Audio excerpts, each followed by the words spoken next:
All right, I hope we're live right now. Hello again, everybody. This is Derek, and I'm coming back at you with another Pendragon story. But what we're going to be doing this week, since Shogun is in the process of moving, he's moving to his new home, so he's not going to be here for the next couple of weeks. We have had a number of players, four to be precise, trying to get into the campaign. We have one of them here tonight. If more of them come into chat or anything like that, uh,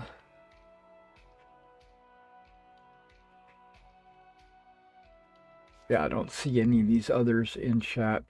Then we'll jump them, we'll bring them into the game, and we're going to make characters tonight.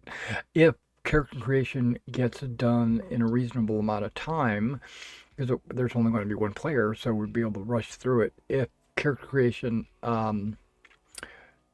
gets done in a reasonable amount of time, then what we'll do is we will run a short little adventure that I've got cooked up.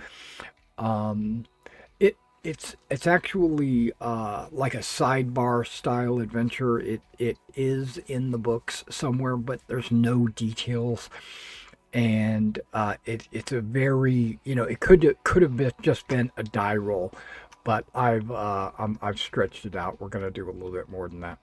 All right, so let's get in. Let's meet our new player, and we'll get started. All right, I am back. All right, so Josh, I don't see you in roll 20 yet. Nope, I'm here now. Okay. Oh, now you are. Quick pop up. Okay, you should have a journal, and in your journal, you should have a tab called Players, and under Players, you should have one called Josh. Now, I'm going to rename that to your knight's name whenever you decide on your knight's name.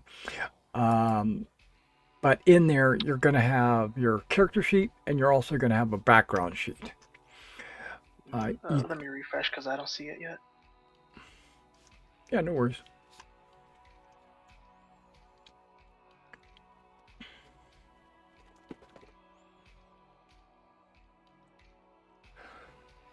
Now, Mason, I was telling Josh that you were planning on, just hanging out, helping out, and stuff like that. But then when it got close to him doing his background, that you were thinking of muting us so that you don't learn his background. Yes. I don't see the page for me, so I'll just make a new one for myself. Why don't you see a page for yourself? Let me I'm looking see. under parties. I see the Gwyn's. I see Sanson. I do not see anything with my name on it.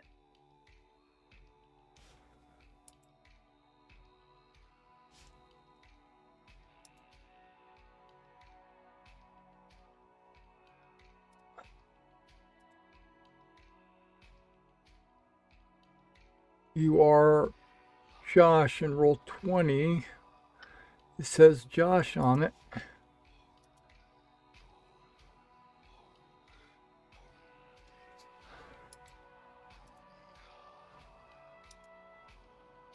Players party.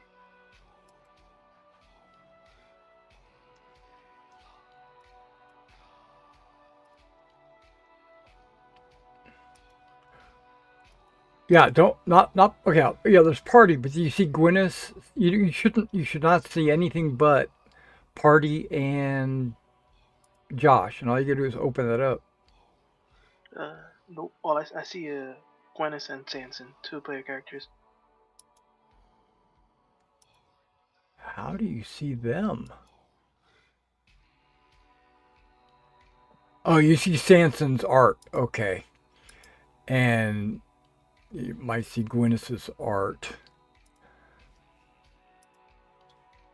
Yeah, I see that. I'm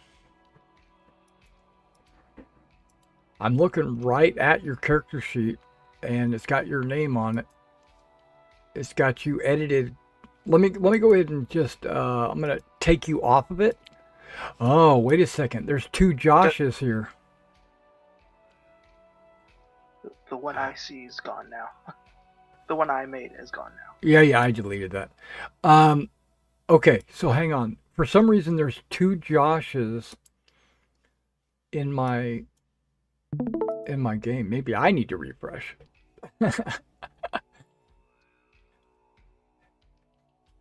Yeah. Let's add it to both of them. Hey, that won't hurt. That'll get you both. That way I won't.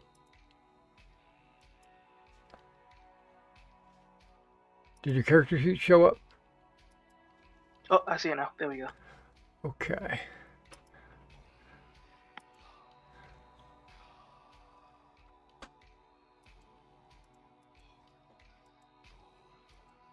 Okay, do you have a background sheet now as well? Yep. Background sheet. I see it. Yeah. I wonder why there's two Joshes.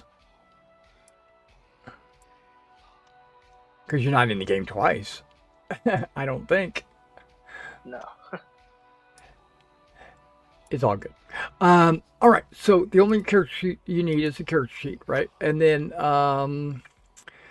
now on this map, you should be on a tabletop, and on the table, are you very familiar with Roll20? Yes, but only for D&D. Okay. Okay. No worries. Um, okay. On our tabletop, you should have a uh, like a little wooden table and then a bunch of parchments with a bunch of notes on them and stuff like that. You see all that, right? Yeah. Okay. Yeah. Well, in the upper left-hand corner, you're going to see a bunch of names. Um, this is not an all-inclusive. It's not um,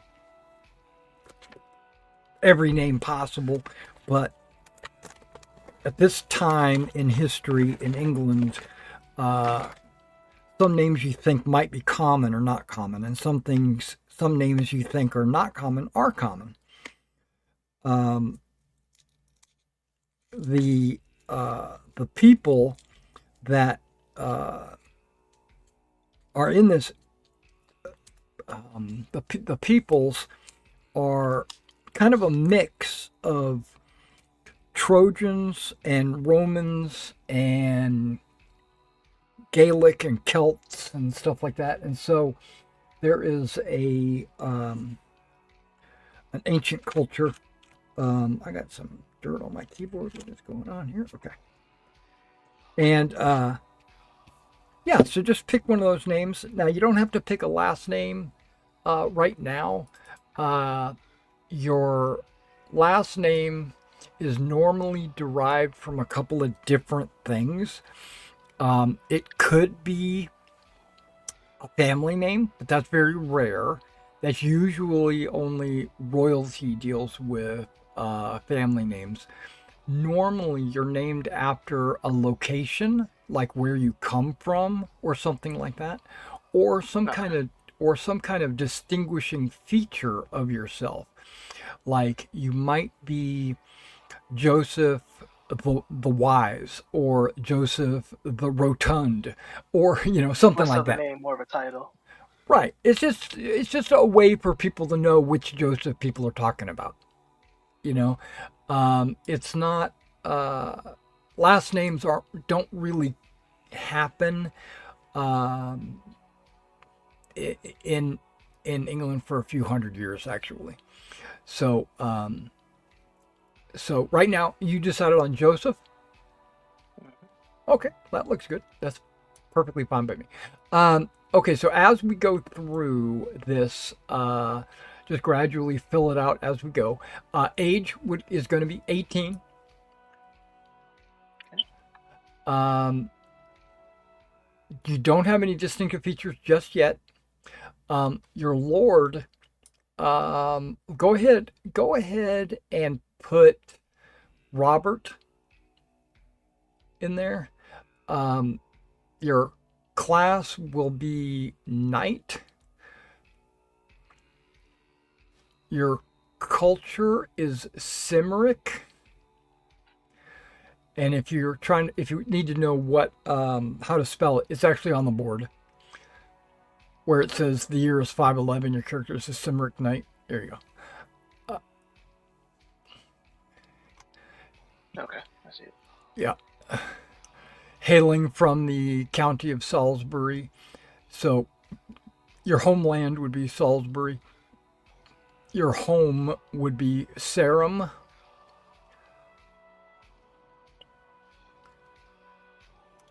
Home, current home. There we go. Yep. Say that one more time. It's Sarum, Sarum.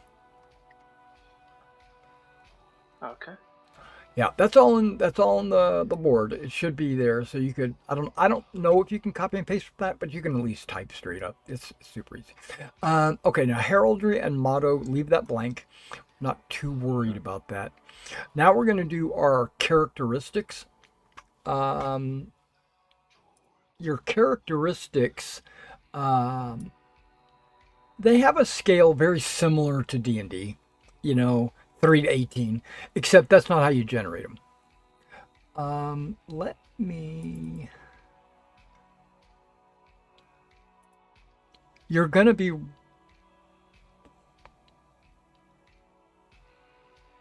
Okay, I might actually be able to do this.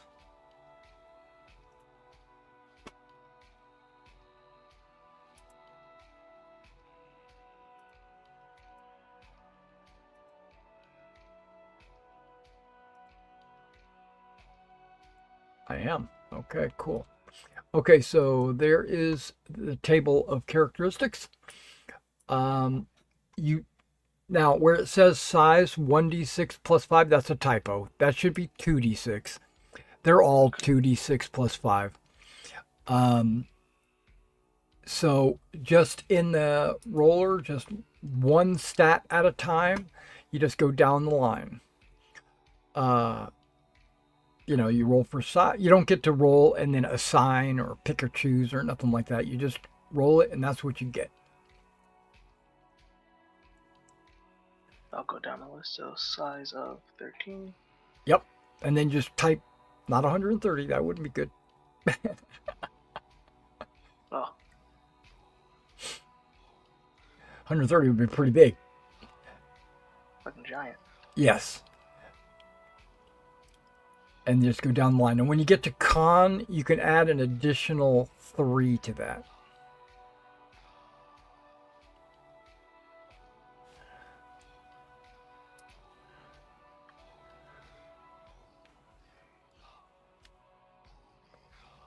Because you are a Cimeric.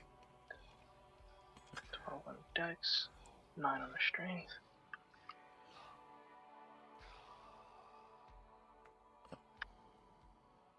$13 because of plus 10, 3 you said? 3, right.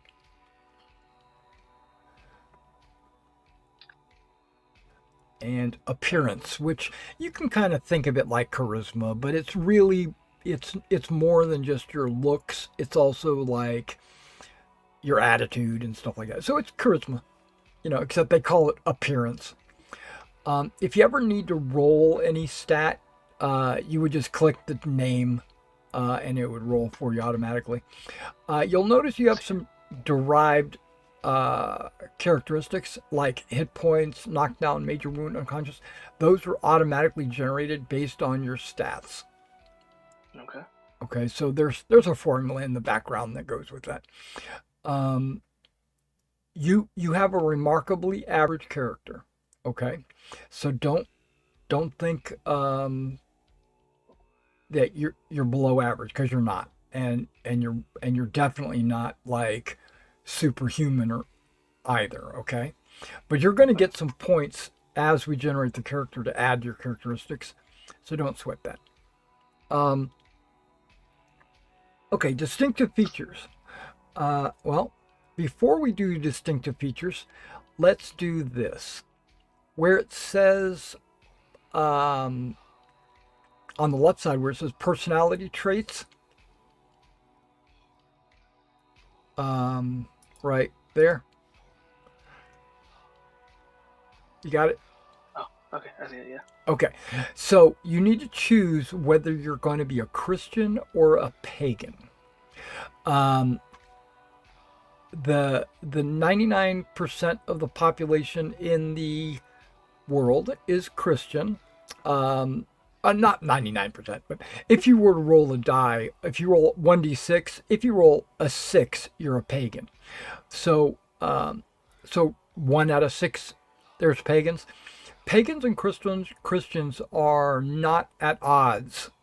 Okay, they're just it's like the new religion and the old religion. But they're not. There's not like a crusade or hostility or anything like that between the choices. It's just that Mm-hmm. each one has different virtues and beliefs, and both of them think they're correct, of course. Um, but As all religions are. yeah, but the I I want to I need to emphasize that this game is very anti. The game itself is very anti interplayer strife. Okay, so if one player is a Christian and another player is a pagan, you guys will work together. Okay, it's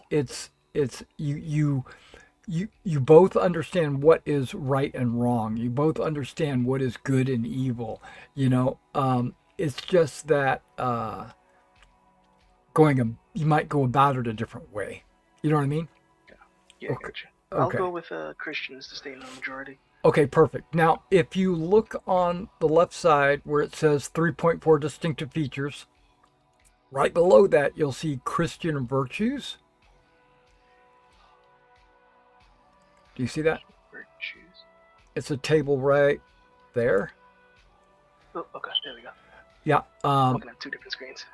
Yeah. On your where you had written Christian, go ahead and add the virtues as well. Put like chaste, forgiving, merciful, modest, spiritual, temperate.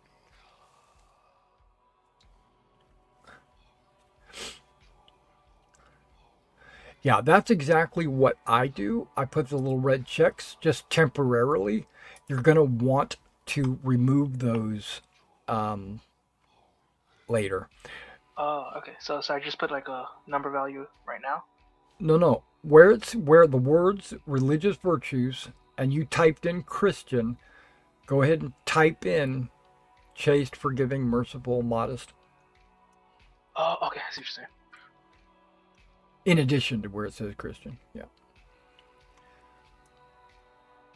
That way you'll know your virtues even after the checks are removed. Because those checks represent experience points. So as you successfully use a skill or a trait or something like that, you'll get these checks, and then checks at the end of the year can relate to advancement.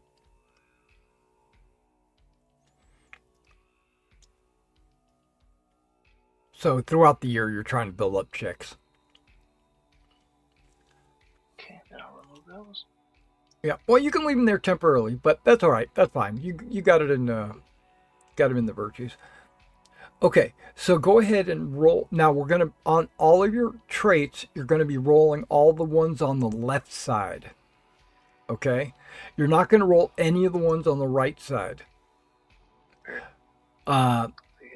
but we're just gonna work with chaste first. Okay, just as an example, and I'm gonna release you, and you're gonna do all of them.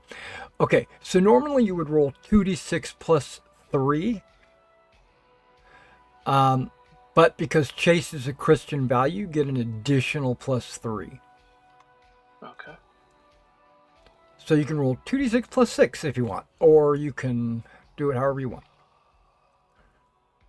It's 14. Okay, so you put a 14 on that left side, right? Yep. And now, because chaste and lustful are counter, the opposite side is the difference between 20. So it would be a 6. The two should not 0.6. The two should always equate to 20. Okay, so like now you're doing energetic, which is not a virtue, so it would just be +3, and then your lazy would be whatever it is.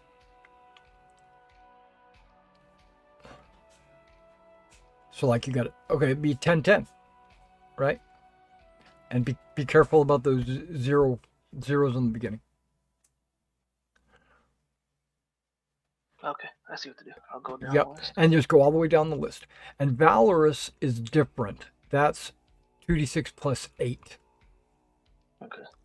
So when you get there, It's a +3 on all of my Christian values, right? correct. Okay.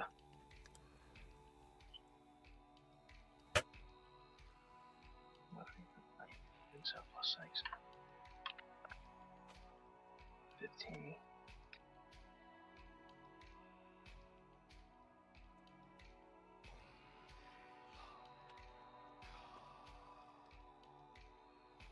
So I take it you play a lot of 5th edition, or you have played a lot of 5th edition D&D? Yeah. Pretty much Yeah. the majority of what I played. Yeah, I liked 5th edition. It was a pretty good system. I played quite a bit of it myself.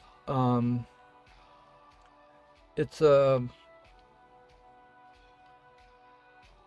don't want to get too into the weeds, but the company is why I left D&D, not the game. Hmm. I stopped playing D&D. I stopped doing anything with wizards.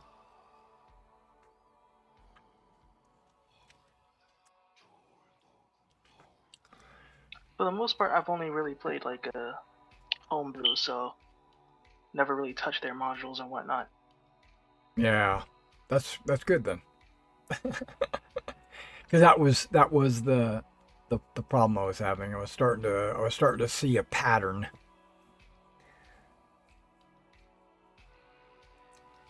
And it became scary. But we don't need to talk about that.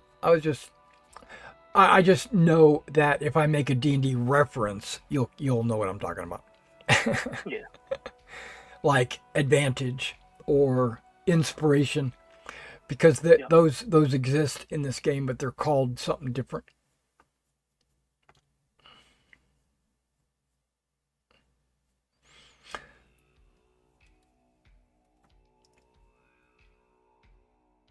Just to let you know, I've had 4 or 3 other players asked to join the campaign.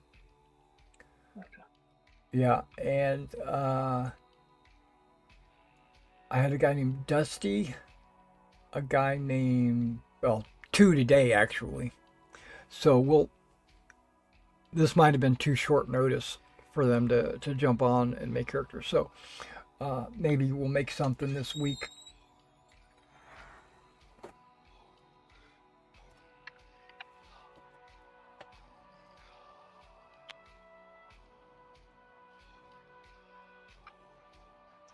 Just let me know when you get all of the personality traits done. It looks like you got a couple more to go.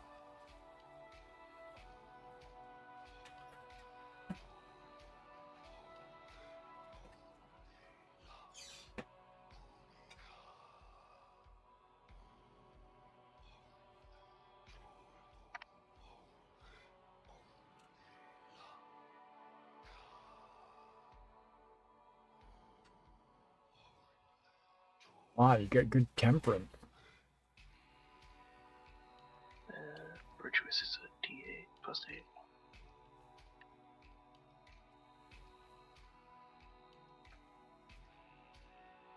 Okay. Okay, now don't forget those some of those numbers have extra zeros in them. Yeah, I'll get those out of the way. Yeah, and you don't have to worry about Yeah, you get that. You'll score that away. Okay. All right. Now let's talk about distinctive features. This is going to be a choice for you. Okay. Your appearance currently is a 12, and that's all that matters. Which means under distinctive features at the back up at the very top, you would put plain, and then you get to choose one positive and one negative trait. And I'm going to show you where those are.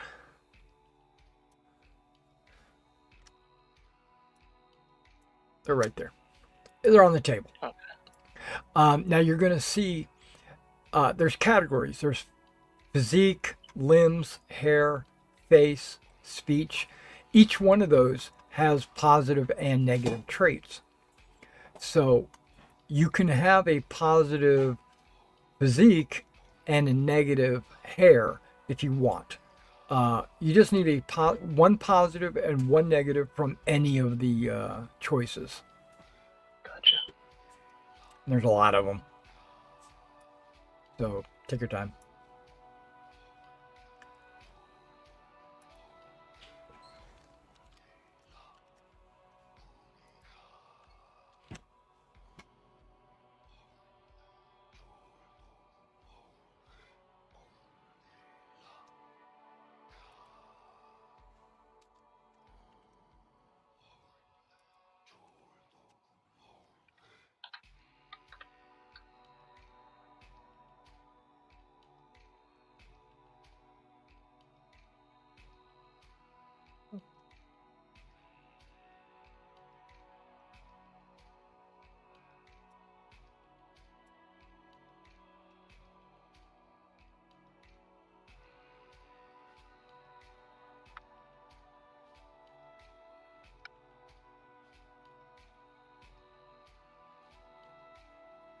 It smells like feet's a negative. That's funny.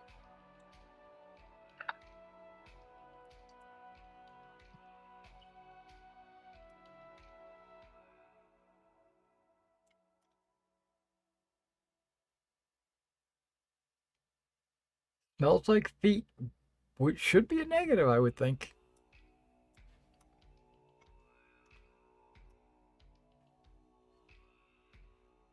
Is that the one you're going to choose? No. All right. I don't think anyone wants to smell like feet all the time. Exactly. I just need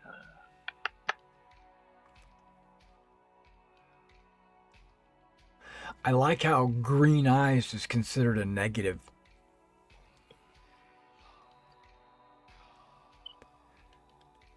And red hair is a negative.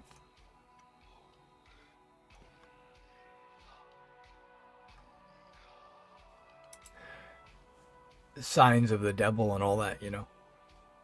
I was just about to say a whole bunch of witchcraft right there. Exactly. I mean, it's not, you know, we today we would say that's probably not true, but back then that would be considered a negative trait. Okay. I took my lanky as a neg and smooth complexion as a positive.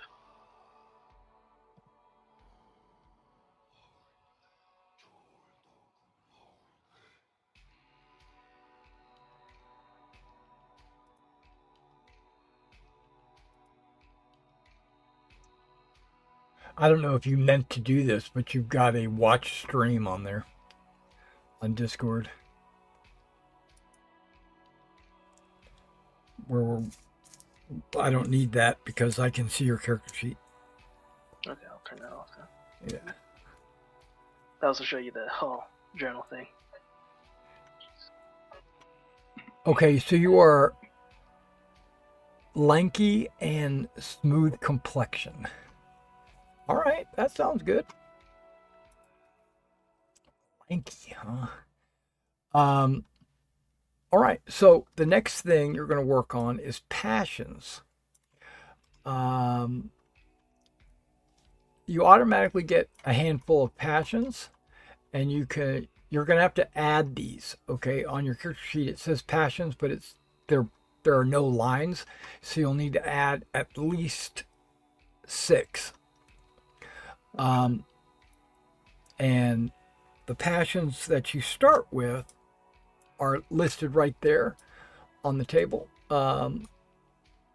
You got homage lord, which you can put Robert there, and then love of your family, devotion to your deity, station, hospitality, and believe it or not, hate Saxons. It's a passion of yours. Goddamn Saxons. Right. You live in an area, Salisbury, which is right on the border with the Saxons, and they're always raiding into your territory. So they're always like stealing livestock and killing innocents and stuff like that, and you're having to fight them. You have probably lost some friends or whatever, and so yeah, it's bad. Yeah, need to be specific on that love. It's love family, and the devotion is devotion to your deity, because because you can have more than just this listed number of passions. There is one uh, that you can take in addition to this if you want. It's called loyalty Arthur. It's not a requirement, but um, it's Arthur has just been like less than a year ago. Well, maybe right about a year ago, he was crowned King of England. So Arthur is still considered a boy. He's probably like 19 or something like that.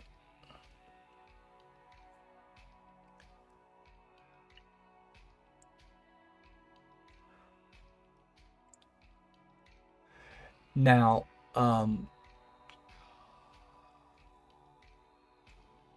these passions that, yeah, those passions all start with um, the numbers that are displayed.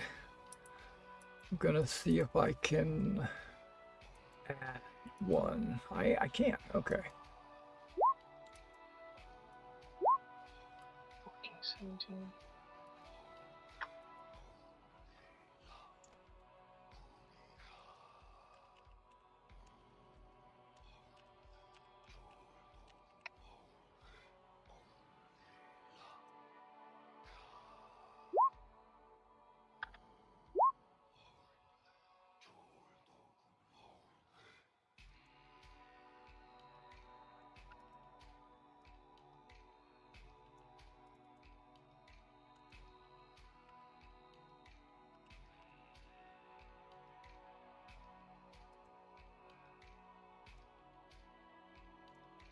Okay.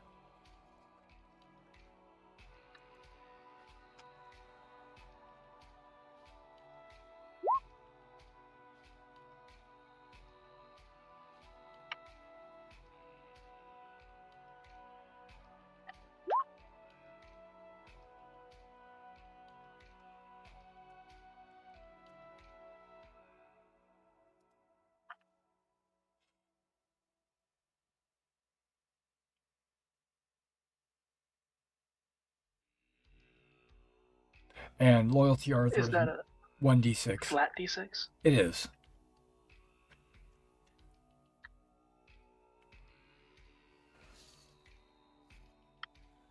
And there you go.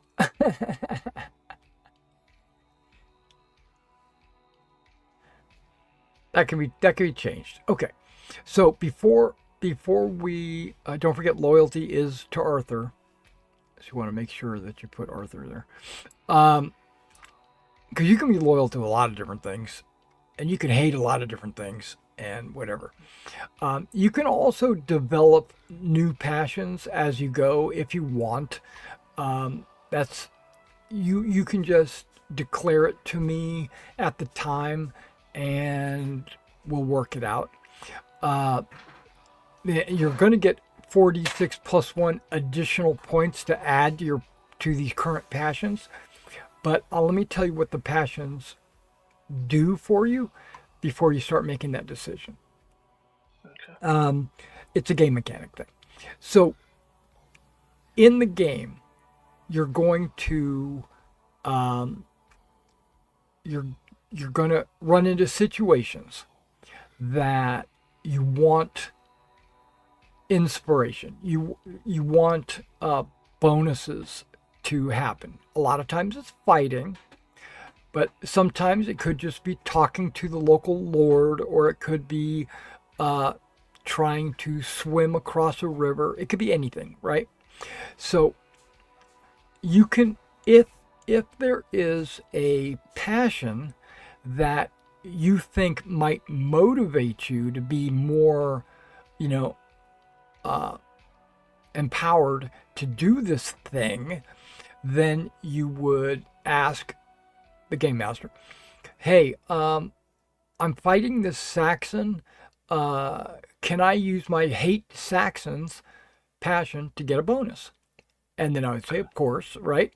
And you would roll your hate Saxons. If you succeed, you get a +5 on a d20. Okay, +5. That's pretty big.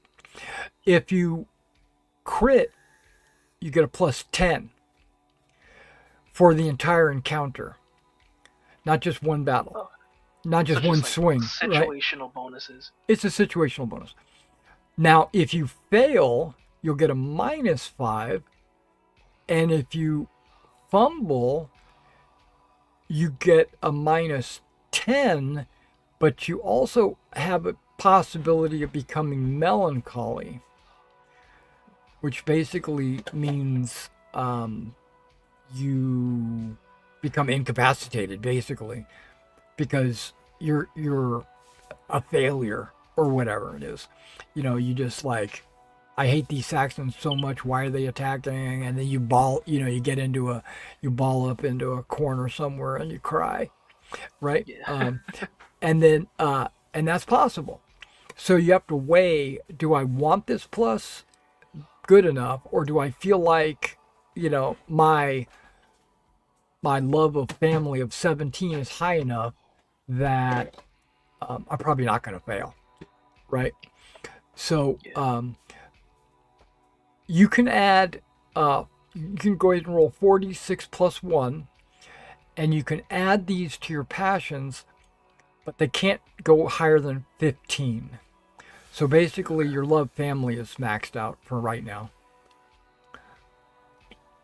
But like, if you wanted to have loyalty to Arthur raised, you could add some points to that. Okay. Now, I'm going to keep going as you're rolling dice and everything. Let's say you are Actually, my fault. How many times can I do that for each one? Just once? once. No, not each one. You can invoke a passion once per day. Okay, I see. So after you've done that, then you're pretty much done for the rest of the day. Unless there are special situations which will let you roll more than once. But hypothetically, let's say you're fighting some Saxons in a foreign country, right? You cannot use love of family to fight these Saxons. They're not threatening your family. They're not, your family is not with you.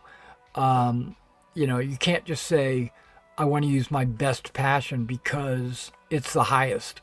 It has to I be, see what you're saying. it has to be Very, appropriate. yeah, very situational. I see it. Right. So go ahead and roll 46 and add 1, and then add those to your passions.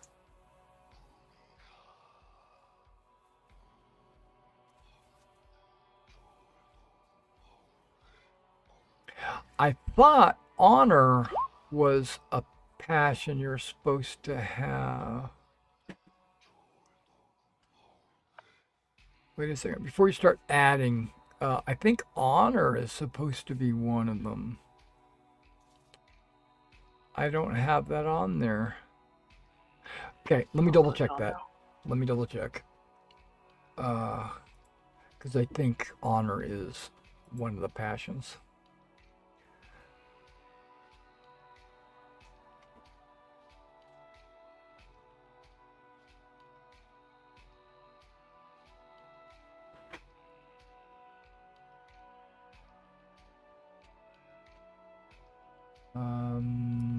Okay. Let me zoom in.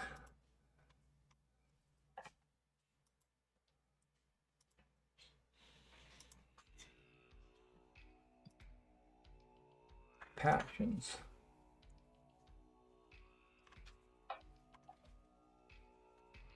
Yeah, honor. Yeah, honor is one more. Okay. Is that also a 2d6? It's 2d6 plus 8.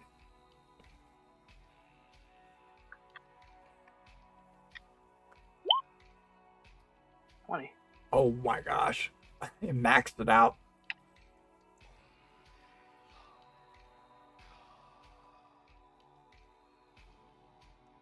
And then for that 46 plus 1, I got a 16. Perfect. So you can add 16 points to those passions. Spread it out, you know. Gotcha.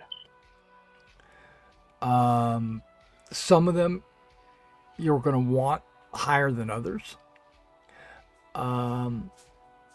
And this kind of informs your character as well, like what your character is actually passionate about. So you're building your personality a little bit right now. So I have, if I'm remembering this right, 16 points to add to whichever one. Is it capped at 15? It's capped at 15. Can't. It's capped at 15. You can't go higher than 15. Okay.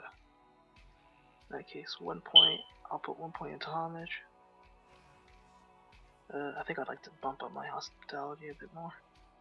There you go.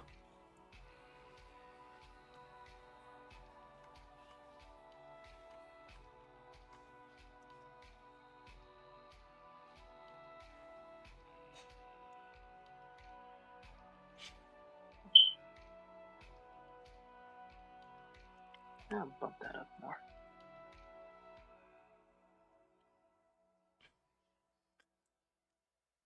Loyalty Arthur might be one to raise. Just meta, you know, out of character, letting you know you are going to be allied with Arthur. He is, Robert is loyal to Arthur, and Robert, whenever Arthur needs anything and Robert has the ability to provide it, he does. So, in that case, I'll use my last 3 points to bump that 1 to a 4. There you go. There you go. He is a new king, so you're not like sure about him, is what I'm kind of gathering. Like, you know, I'm not that loyal to him. I'm more loyal to my Robert, you know, in your family. But you have good honor. You got incredibly good honor, actually. Okay. So that is okay. You got your those extra points spent. You will have other points to adjust other skills and stats and stuff like that. Later on, I guess. Later on.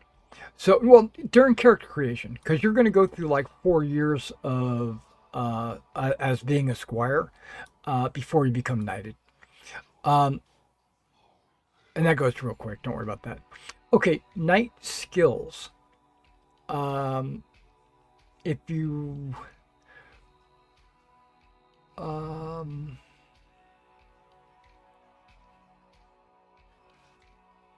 Okay, I'm gonna give you a table to look at. It'll be a lot easier.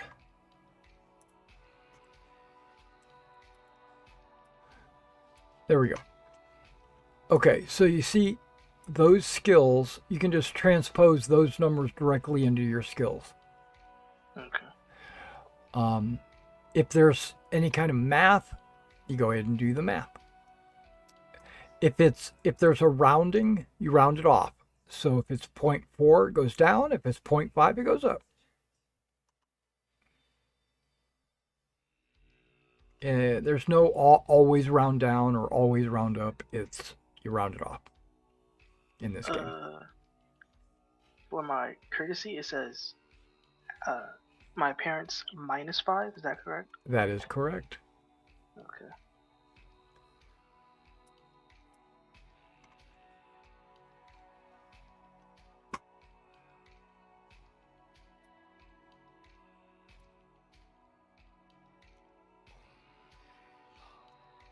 Dex divided by 2. Yeah. Yeah, most of your skills are going to start around 5. But, you know, it might be some might be higher, some might be lower.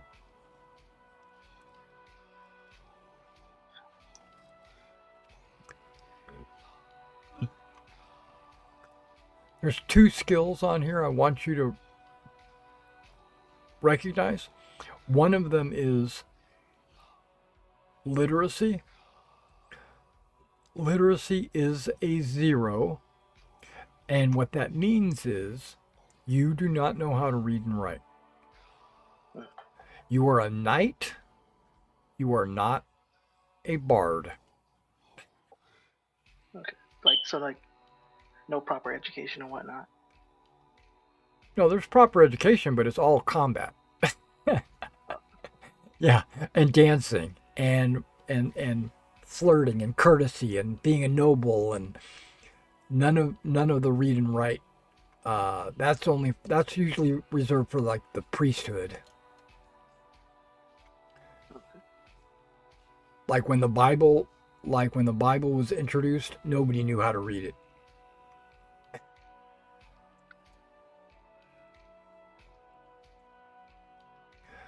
The other skill is chirurgery, or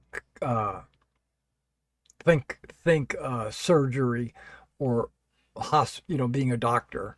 You are not medically trained, so you're going to have a 0 there. Okay. Chirurgery skill is usually a lady or a priest skill. The priests read and write, and they learn like where the heart is. You know that because that's where you strike somebody. But also, ladies know how to like change bandages and stuff like that. That's what chirurgery is. Chirurgery is taking care of the wounded and the injured and stuff like that. You know, first aid. First aid is like putting a bandage on a wound and getting the guy, rubbing dirt in it and getting him back on the battlefield. You know. Yeah. A little battlefield dirt on it. That's right.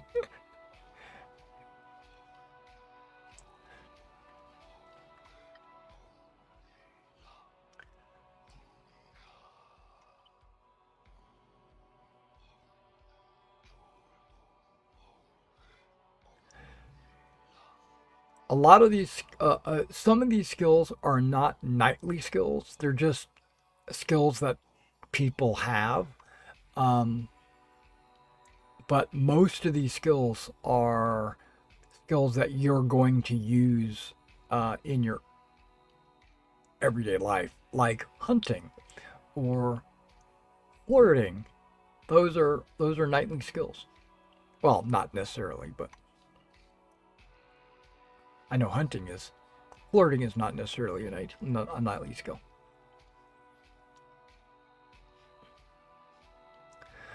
When it comes to the combat skills, most knights find themselves on horseback 9 out of 10 times. If you're on a horse,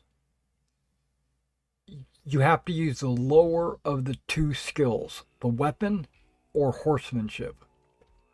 Okay. So If your horsemanship is a 6 and your, uh, I don't know, sword is a 10, then you'd be rolling for a 6. You always roll for the lower of the two.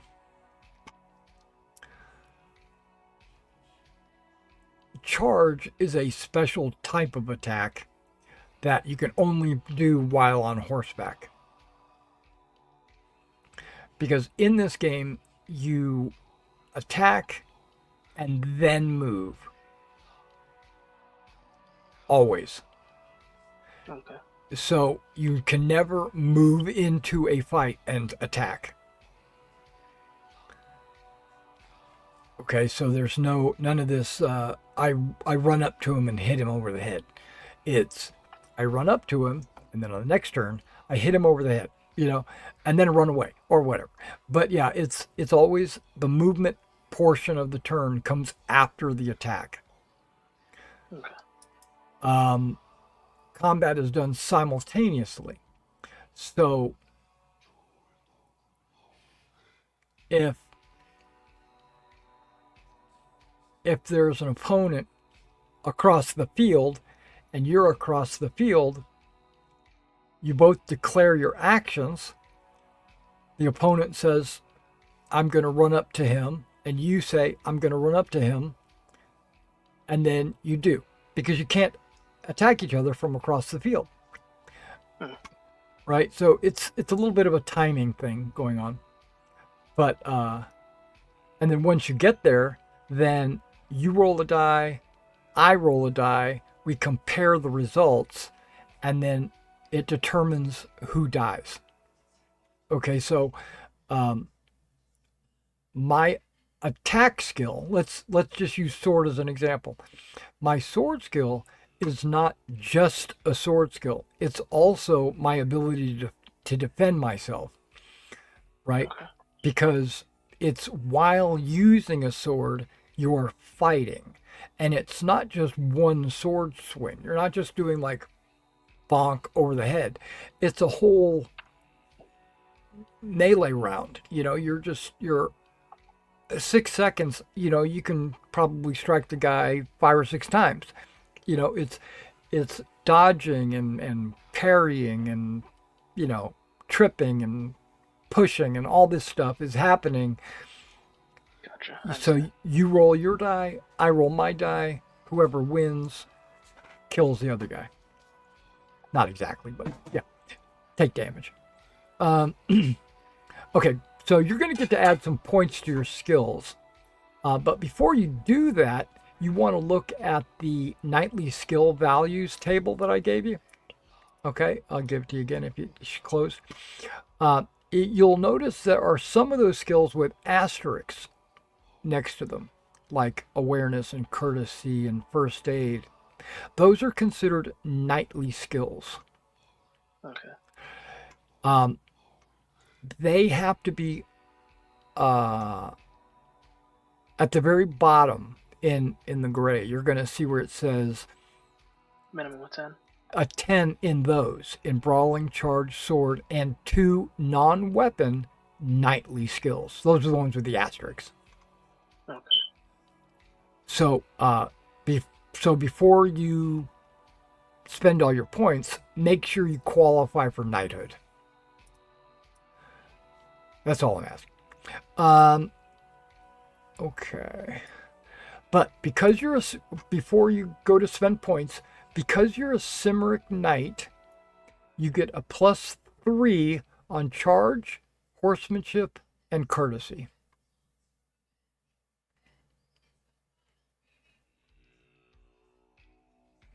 Charge, horsemanship, and courtesy. Yep.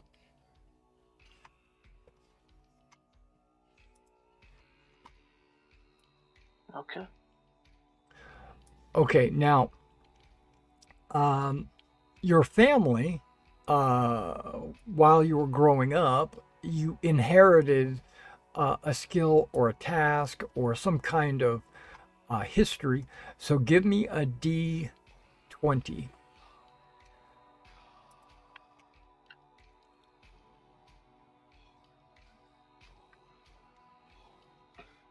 17. Okay, so your family is devout. So that means you get a +3 on religion.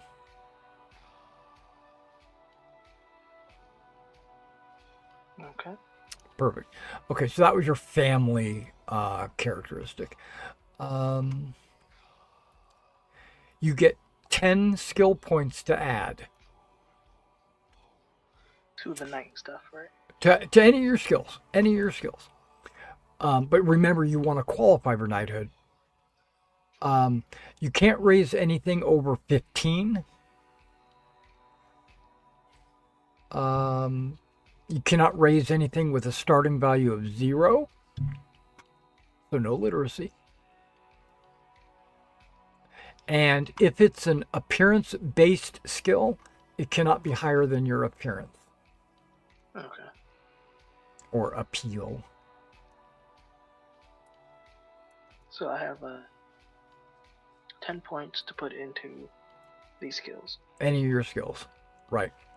I would recommend sword, maybe horsemanship.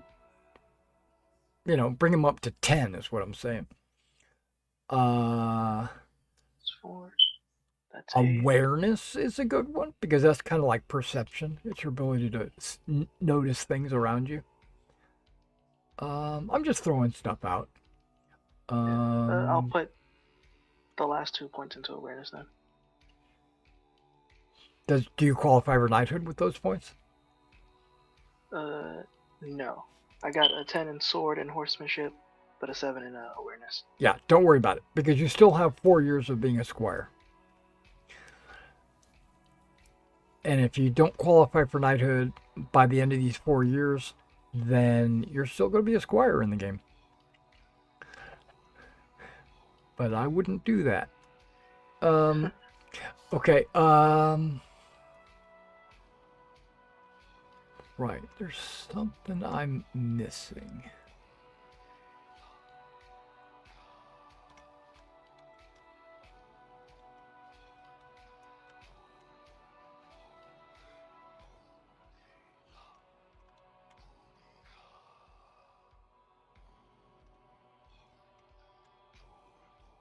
Okay.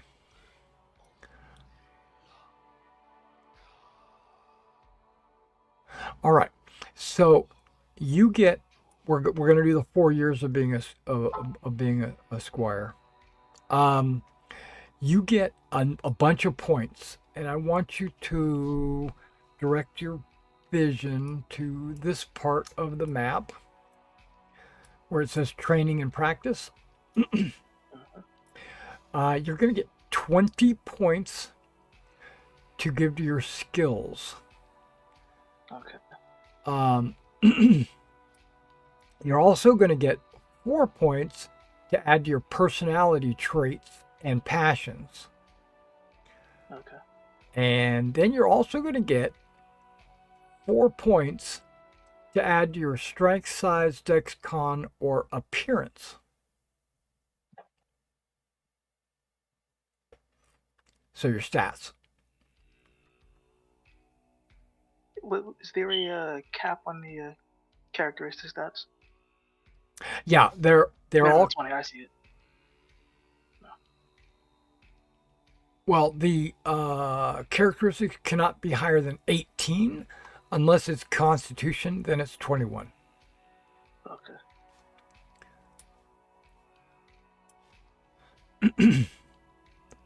Traits can be 19. Passions can be 20.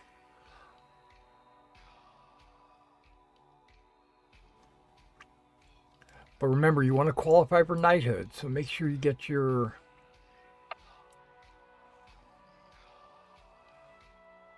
Could you throw up that sheet again? Yeah. You're talking about the skills? Yeah. There you go.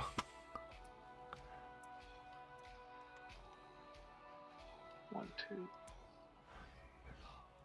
Well, you can just start with brawling. Like, do you have a 10 brawling? No. 4. Oof. Go ahead and raise it.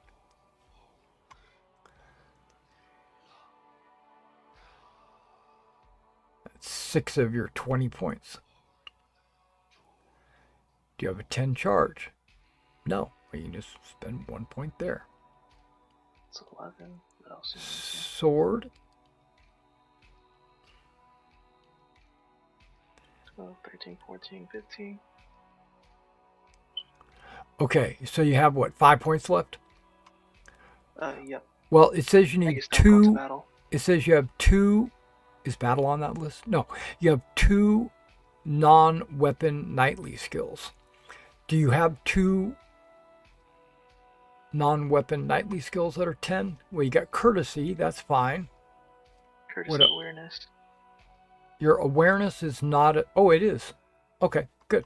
Awareness is a knightly skill. Okay, so you qualify. How many points you got left? Still the 5. Oh, okay. Yeah, so you can put him anywhere. Battle is. It's kind of a knowledge skill. It's being able to see what's going on in a battle to determine like where the best placement of troops are and stuff like that. That's what battle is.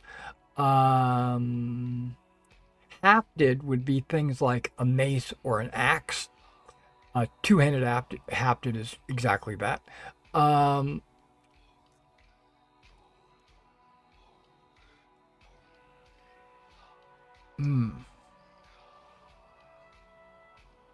Orate might be considered. It's used a lot of times when you're trying to persuade somebody. You're trying to sweet talk them. That could be considered orate. Intrigue is your ability to kind of determine if it's not. It can be determined lies, but it's also just hearing rumors and piecing together things you might have heard throughout the day, things like that. Folklore is knowledge of like the world. It's hard to explain, but yeah. Monsters. I will probably put those last 5 into recognize. Wish I knew battle. Now I'm gonna recognize. Okay. Now don't forget you have 4 points that go into your traits and passions. So at this point, your passions are looking good, but traits, you might want to raise a trait if you think it would apply to your character's personality. You know, like if you think that your character is supposed to be a just person, then you might want to raise just. Anything that's a 16 or higher is considered noteworthy. Like people know, like right now you've got a temperate of 18. People know that you are very temperate. You know, since he's a pretty honorable person, I'll play up my honesty and just. Okay. 4 points. And don't forget, if you raise anything on the left, the right goes down. Exactly. It's always equals 20.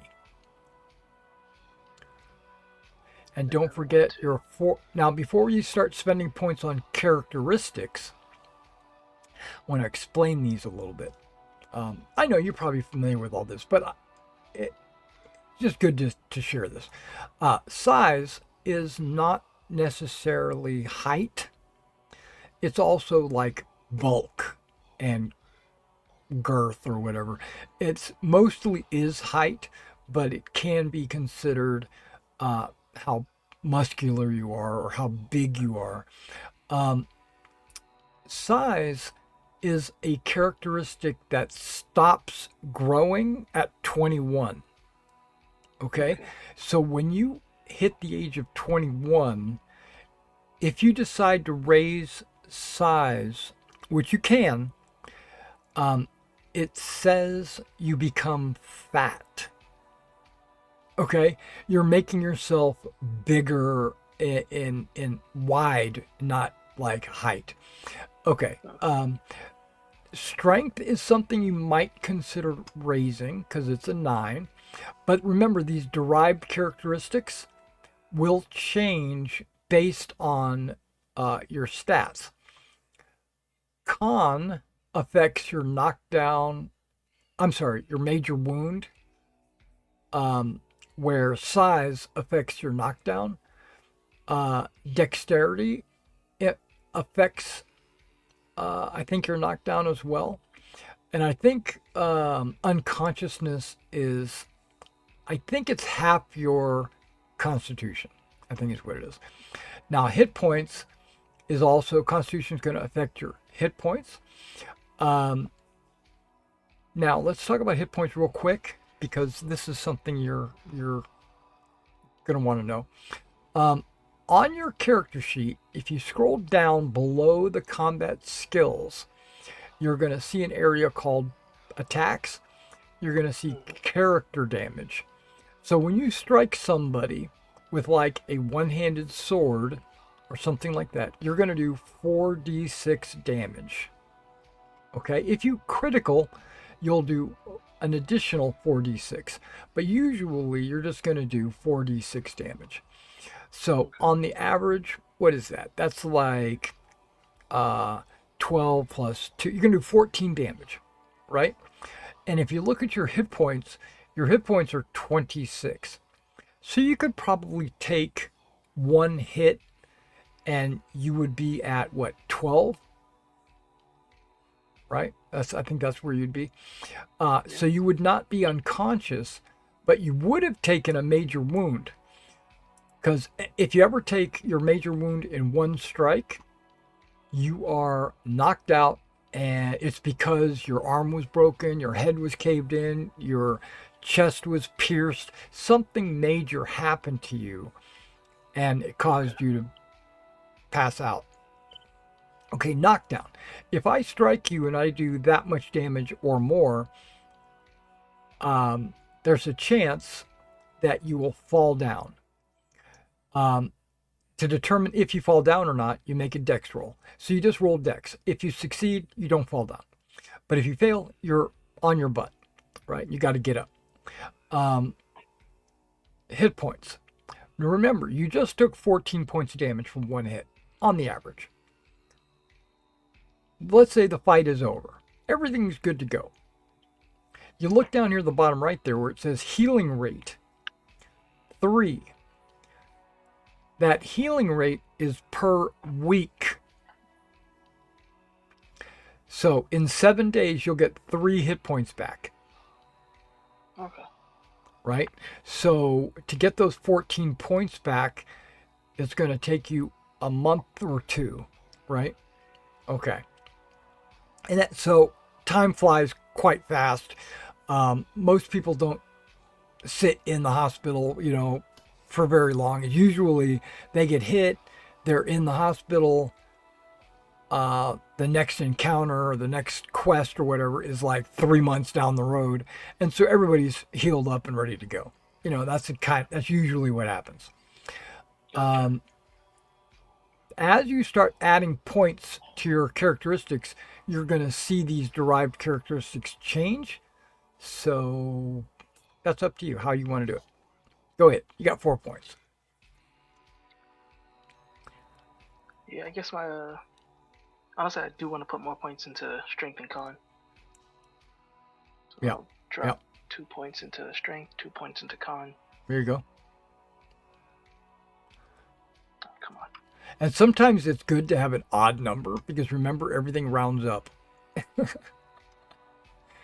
that's kind of min-maxing a little bit, but who cares? Okay, your hit points just changed to 28.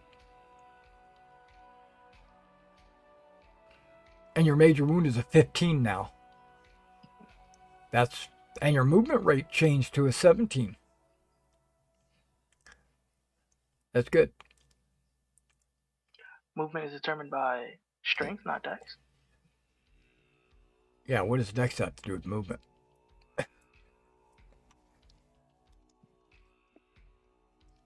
Dex is your like hand and eye coordination.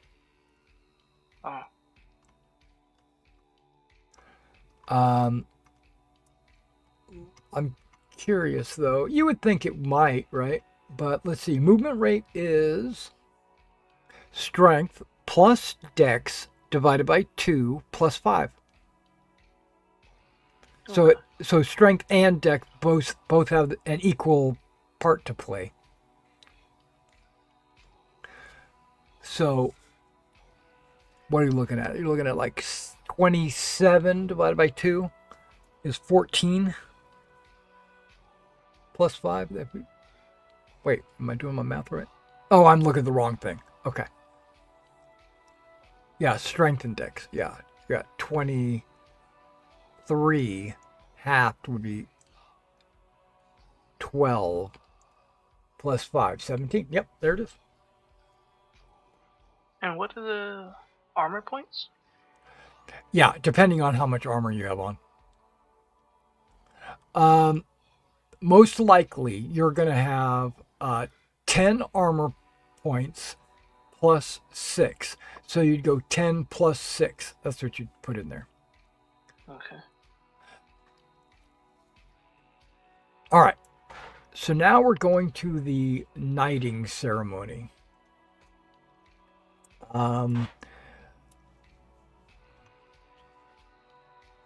Yeah, let me make sure I'm on the right page here.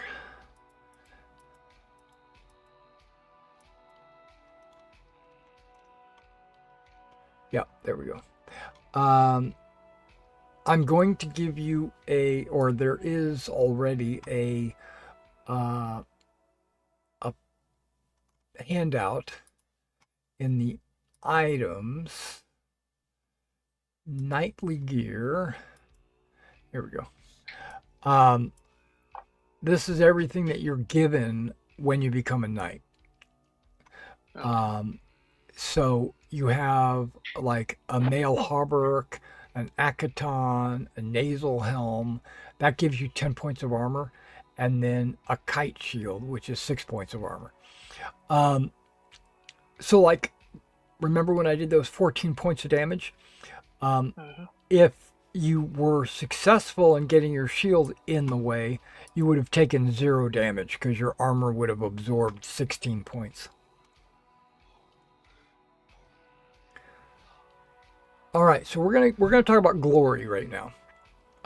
Don't worry about the equipment. That's something you can add, as we go. But glory, you have 2 pages. You've got a holding and a character page, right? Okay. Yep. So, do you have any famous traits or passions? That would be a 16 to 19. Passions, you said, right? Traits and passions, total them up. Like how many, not the one with a 20, that's something different. So 16 to 19 is considered famous. So I guess temperate, which is an 18. I guess that's the only one above 16. You got love. Love, love, love. Oh, yeah. Love, homage. No, homage is a 15. You need a 16 or better, but not a 20. So, damn, just love and temperate. Yep, love and temperate. Okay, so 2. So you get 15 points of glory for each one of those. So where it says, so 2. It's under holdings. So traits and passions right there, you would put 30 because you had 2 of them. 30, okay. Now, you have one that's a 20, right? That's considered an exalted trait or passion. So you get another 25. So you'd put 55 there. There you go. Perfect. Um, you are your appearance was plain, right? Okay. So you get 0 for that.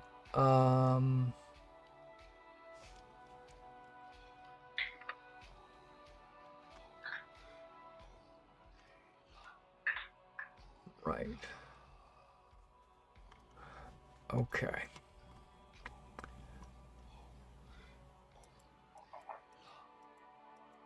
I got to go back because it's not laid out where it needs to be. Okay, here we are. Fine. I'm there. Um, your family, right? Your family has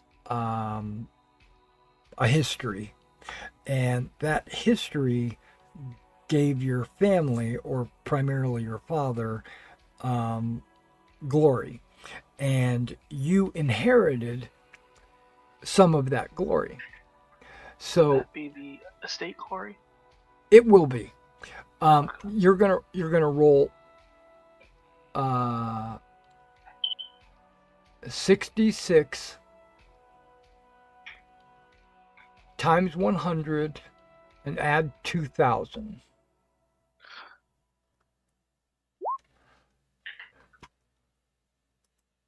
66 times 100, you said? Yeah, so it's 2,600 plus 2600. 2,000, so 4,600. That is not your glory. That was your father's glory. That's your father's. You got to divide that by 4 to determine your inherited glory. Okay. Well, you can leave 4,600 there if you want, and then just put like divide, or in parentheses, your personal. What is it? 115. Oh, am I doing my math right? Don't forget, one more 0. There you go. 3, 6. Yep, that's right. Okay, so you personally got right. Okay, perfect. Um, that Rounding up, right? you round off. You always round off.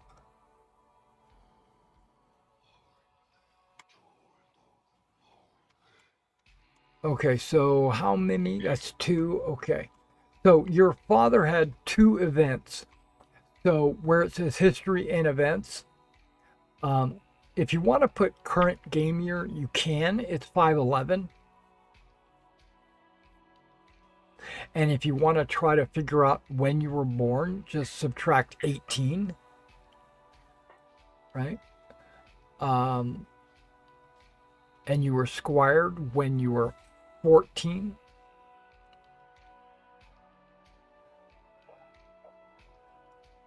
Um, yeah.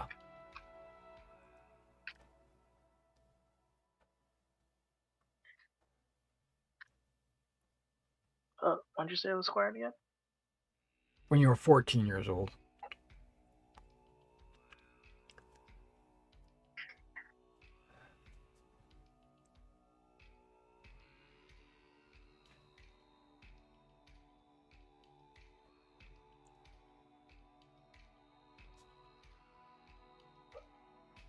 Okay.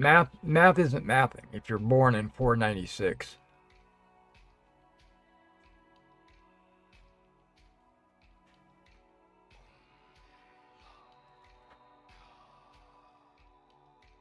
What are you, 495? Wait, because that would be 5. No, you see, it needs even more than that. Oh, I think it was 493. Yeah, and then 14 after that is what, 507? Yeah. Okay. That's cool. And you were knighted in 511.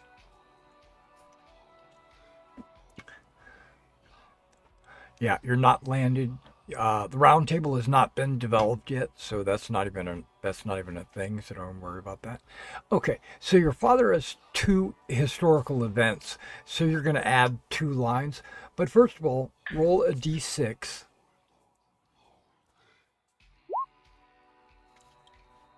5.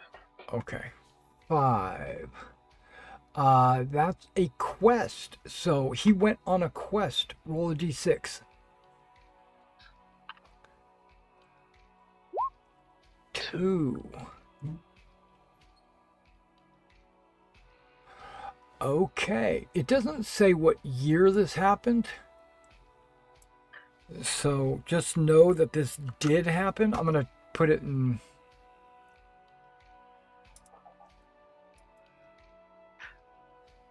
Wait, you already made one, Father? Okay. Here we go. I'll just copy and paste it directly in there. There you go.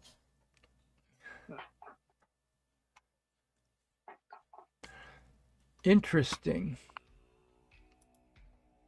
Your father was cursed. All right, that's one event. It doesn't say a year, so it's actually left with a dash. So at some point during his knightly career, that happened. Okay, roll a d6.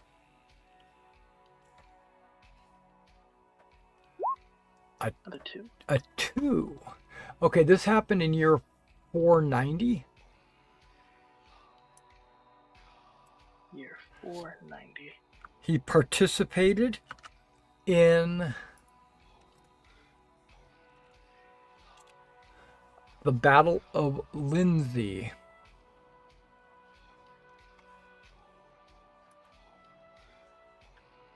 Yeah. Okay, so these are a couple of events that your father participated in, getting him his glory. And don't forget your total glory. You would go ahead and what's a 9? The estate glory divided by what I had. No. It's 4,600 divided by 4 is 1150. Oh, okay. Yeah. So just add 1150 plus 55, and that's your total. So 1205.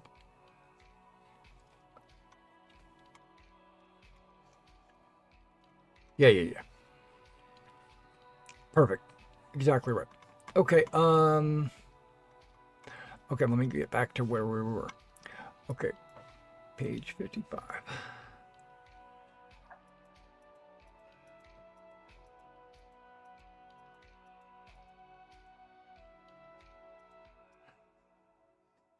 Okay.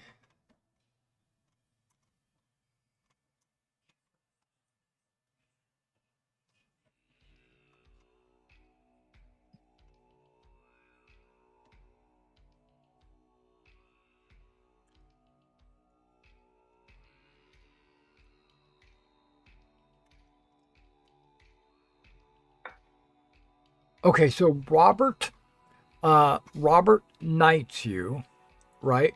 During an Easter celebration.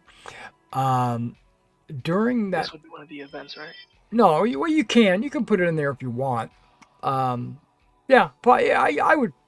Anytime something special to your character happens, I would put it in there. It is going to grant you some glory, so why not, right? Um, you automatically get 1,000 glory from becoming a knight. You also get 50 points for becoming Robert's household knight, and you get an additional 40 because Robert is the one conducting the knighthood. Okay. So 190 is what you got? Yeah. Okay, and just add that to your total glory.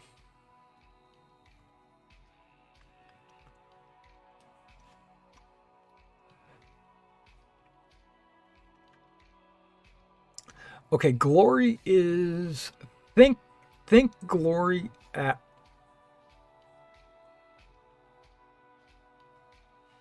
okay. Think glory is kind of like experience points. As you progress, it's not, but as you progress through the campaign, you will gradually build up your glory, and that is a measure of like how good you are or how much influence you have and stuff like that. Um, Glory is like your fame and fortune and stuff like that. So, um, the leap. Okay. Before we do the leap, the night before your nighting, you have a vigil, which means you sit in front of uh, a, an altar in your armor, uh, praying all night, trying to reflect on everything you've done up until this point, and how what kind of a person you want to be. You know, all the good things you did, all the bad things you did. Basically, you reflect on your life, right? Um, the question I have for you is, are you going through the motions because it's required of you, or are you honestly praying, trying to um, actually reflect on your life and stuff like that? So, basically, are you really getting into it, or are you just there um, because you're supposed to be?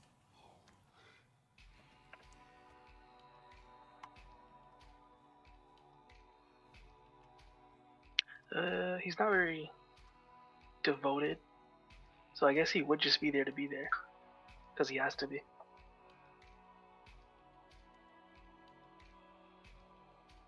Okay, so you're just going through the motions. Yeah. Okay, so go ahead and put a check by worldly. Okay. Yeah, yeah. All right. So now make an energetic roll. So the way you do that is just click on energetic. And 15 would be the modifier, right? No, you just click on energetic. The word energetic under personality traits.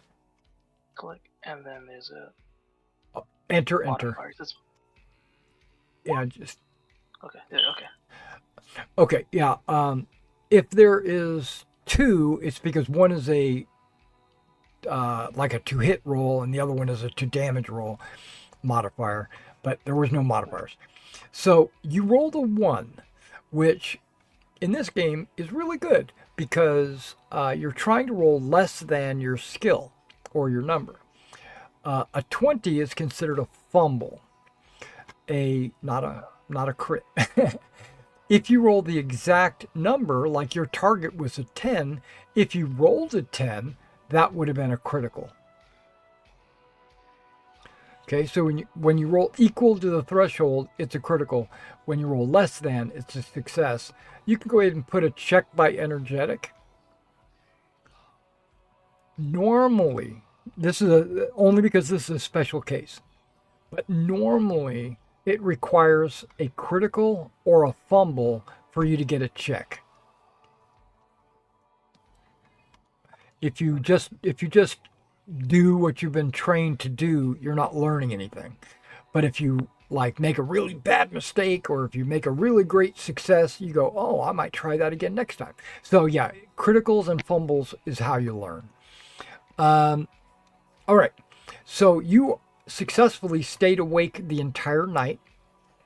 You did not doze off like some of the other squires, and you didn't really pray to your god or anything. You just went through the motions.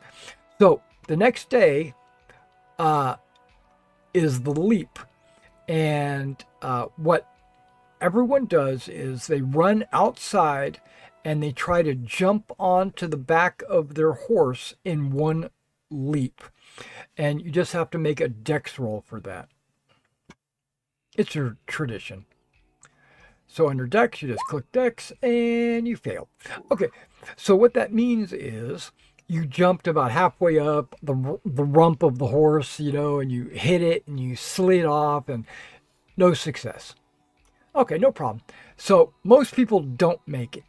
But some people, every now and then, somebody makes it up to the top and they're cheered on like, yay, he did it.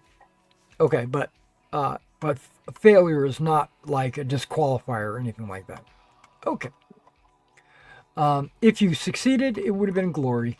It would have been glorious. Okay.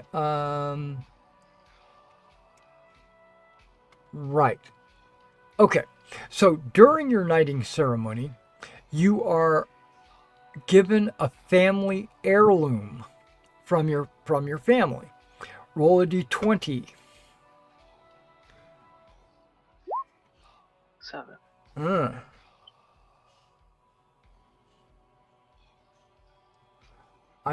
This is an item that you can put on your character sheet. I'm gonna put it in the chat. Okay, so you're given a spearhead with a silver inset depicting a boar. The value of this spearhead is 1 librum, which is the equivalent of about 240 silver, which is also the equivalent of about 3 months of salary. Actually, it's probably maybe a little less, but yeah. Spearhead, not the entire spear itself. That's right, a spearhead. If you want, you can commission someone to make the rest of the spear. It's not going to be. It doesn't cost you anything. You can just ask the local blacksmith, hey, Put a shaft on this. put a shaft on this, or you tell your squire, hey, take this into town and get this, fixed, because you now have a squire. Under squire on your character sheet, you need to come up with a name for your squire. You can just, he's not your kid. You're not actually naming him, but it saves me from having to name him. Yeah. His I guess age, he'd be 14. he is 14. Okay. You can put a skill of 14. No, don't put a skill of 14 in there. Okay, not yet. There is a...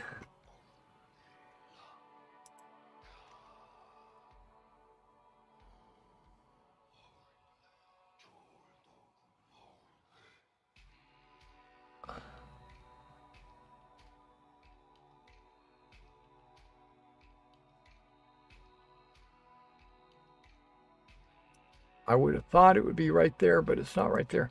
Okay. Squires have like a starting value. Normally,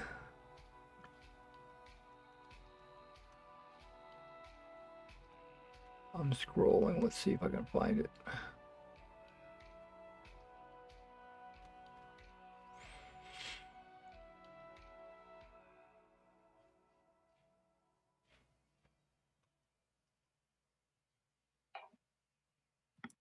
There we are. That's a D20.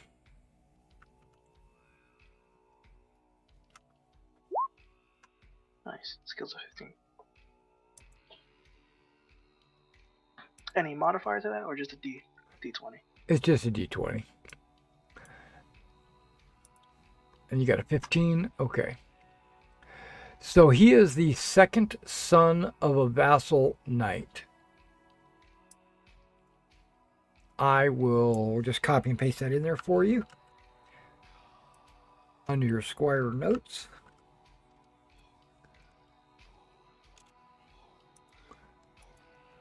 Is it there? Yeah, okay, it should be there. So he's the second son of a vassal knight, which gives him a +0. I'm just going to add that. +0 to his skill. So his skill should be his age. So put it at 14. My fault. Repeat that. Your squire's skill is his age. So the squire's skill should be 14. There you go. As he gets older, his skill will go up. But if he develops any knightly skills, you can add those as, but usually they're really bad. They're like at 5 for like a sword or something like that. So you don't want him in a fight. Gotcha. All right.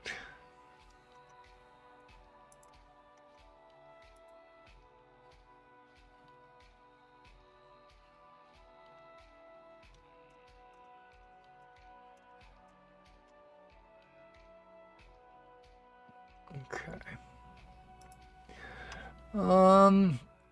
Okay. We are done with the character creation portion of it and the knighthood, knighting and all that. I'm just double checking on here. Yeah. Okay. So now we go into the background. This is going to be fairly quick. Do you need to take a break or anything like that? This is... No, we keep going. We're still good? Okay.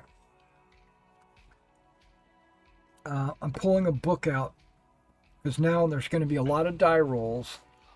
And if you look, you can minimize this character.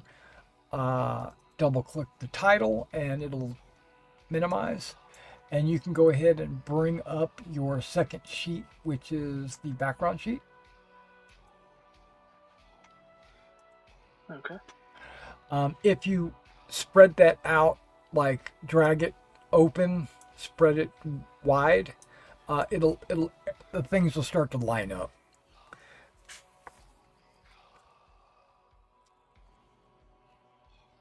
Okay. I can't really put it on the second screen. No, that's fine. It's on your main screen. Just no. What I'm saying is like drag it wide.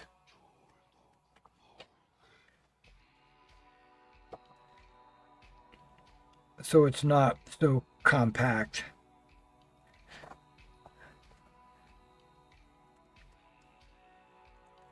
All right, so now on this sheet, you're gonna need to hit edit to actually get in there and actually type, because you can't type on this without it being edited.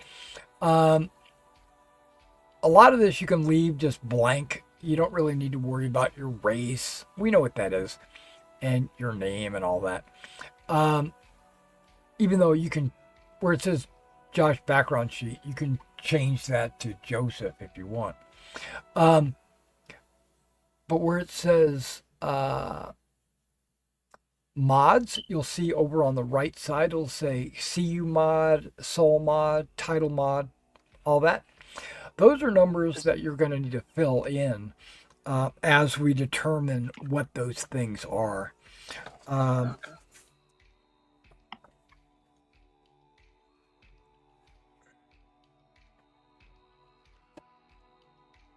Because those mods I'll ask for them. Like I'll say something like, give me a D20 plus your culture mod. And then you can look on your sheet, see what your culture mod is, and then make the roll. Or whatever. Gotcha.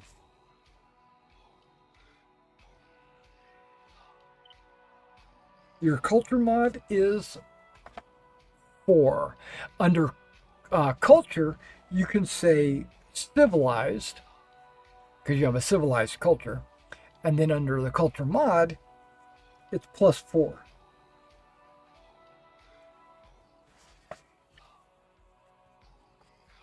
I probably could have filled that in ahead of time because that wasn't a random roll.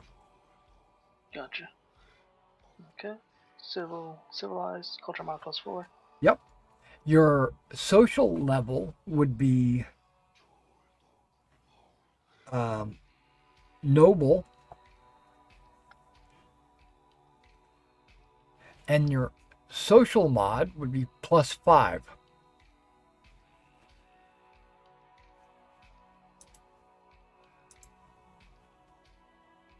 Noble +5. Okay. So far, so good.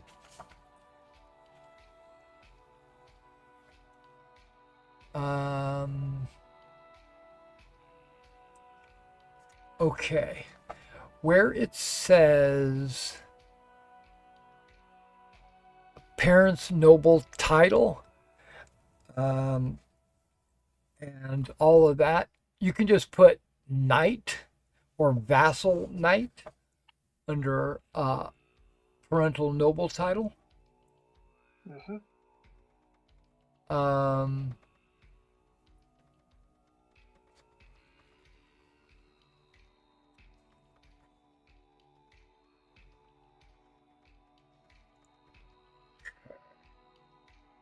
Should give you a title mod. Let me just a second. Okay, hang on. There's like 800 charts in this book. Here we are.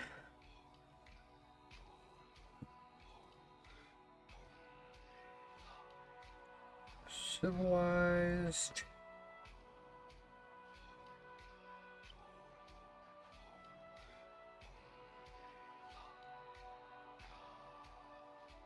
Okay, your title mod is 2d6. So roll 2d6, and that's what your title mod is. 2d6. Yep. +5.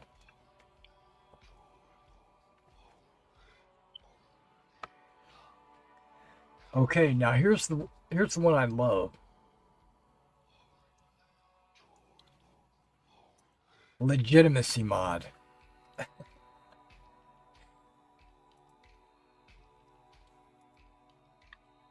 Oh wait, let's pull one of these other ones up. That way I'm not. Got it. Okay. Are you legitimate? Here we go. This is a D20 plus culture mod.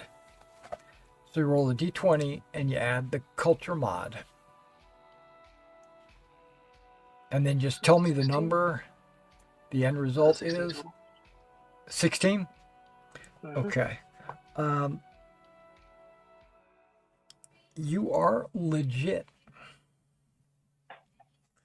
Legit means your legitimacy mod is 0.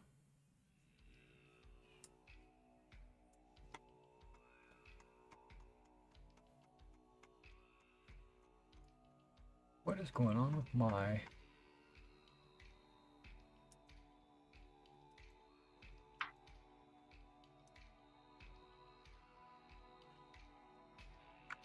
Okay.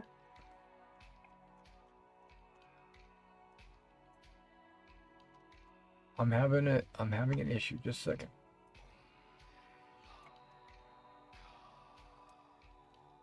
All right, there we go. Okay. Perfect. Okay. That's your legitimate family. Okay. So now it's a D20 plus culture mod.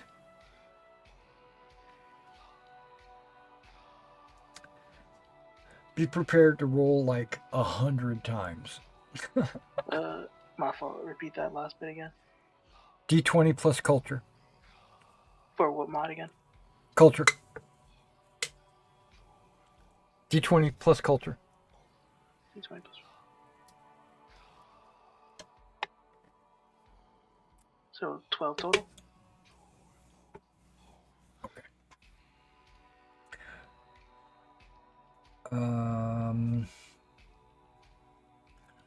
So you were raised with your extended family. Okay, so where it says family head, or notes about head of household, or note about parents, anywhere you want to put it. It's you had your mother and father, but you also had a D4 grandparents. Hmm.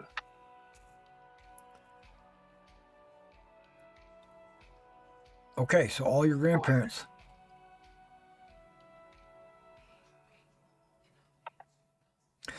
So you can also roll another D4.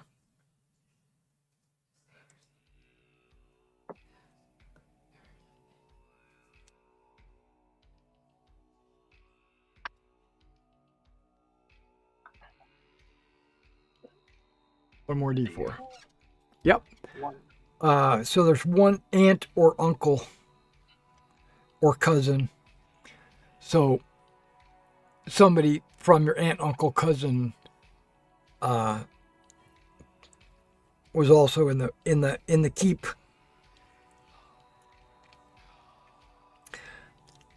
Say it was like 1 aunt. There you go. Okay, so now we're going to roll a D20. 10. Any modifiers to that? No. Well, I'll let you know if there's a modifier. Oh, now it's 1D3 plus 1.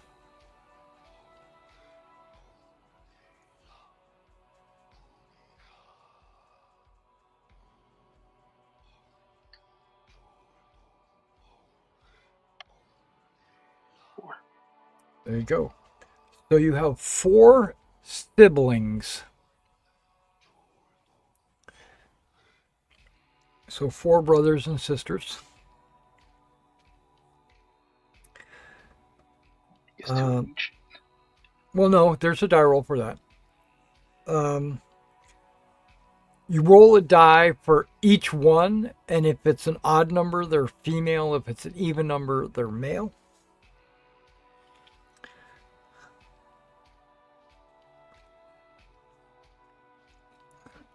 You just happen to have 4 of them. Yeah, you can roll 4d4 if you want, and then just look at the numbers.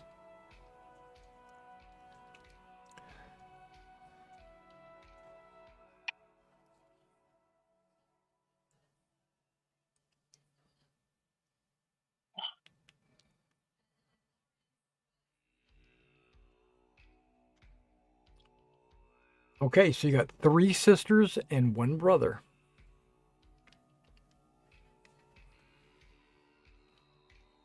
So where were you born in this order? It's a D20.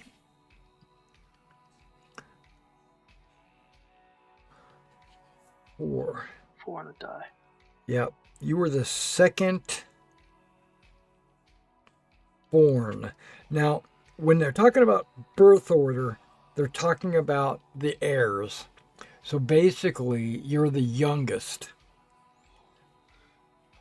because you have 3 older sisters, an older brother, and then you.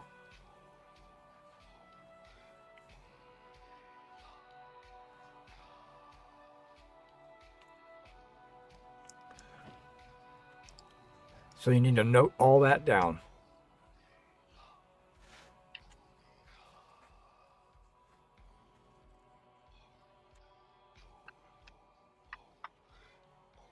Okay. Roll a d12, and all that is the month you were born in. 105, time of birth.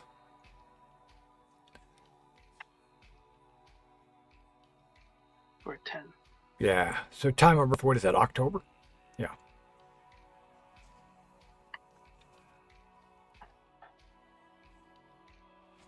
Okay.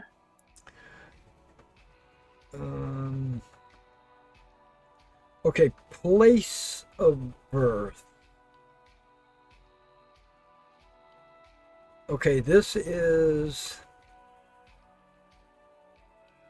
a D20 plus legit mod, which I think is a 0 for you.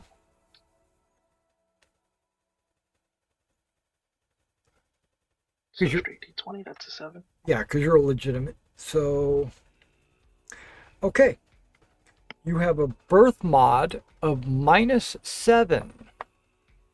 Your place of birth was in a hospital or healer's guild. So basically, you were born in some medical facility or the healer's guild hall. Okay. You know, and your birth mod would be -7. Okay.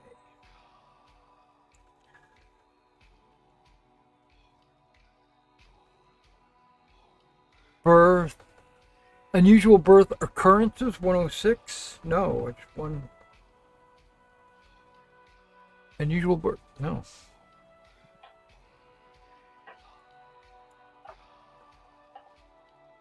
Yeah, I'm gonna have to go through and fix these numbers because those numbers are not right.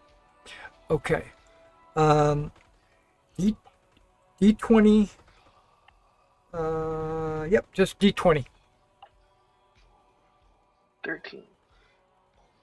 13.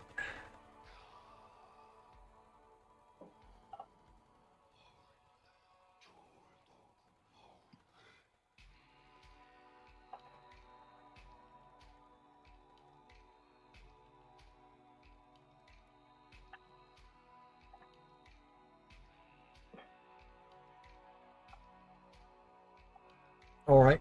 So what that means is we're going to roll percentile dice and add your birth modifier, which I think is a minus. Because you were born in a hospital. Percentile -7. Yep. How do you roll that? Two different ways. You can go /R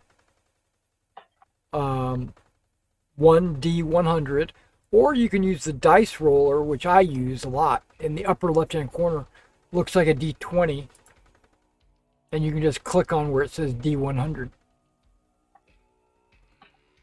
Or you can use the advanced roller, and you can add the -7. 6 total. There you go. That was a very low roll.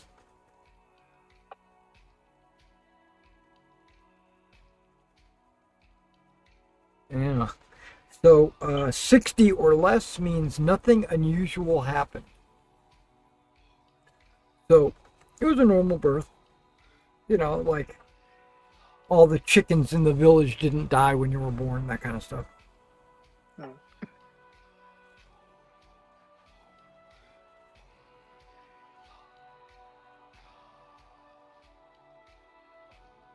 Okay, so now we're to the meat and potatoes. This is the last part of it, and this is the most important part.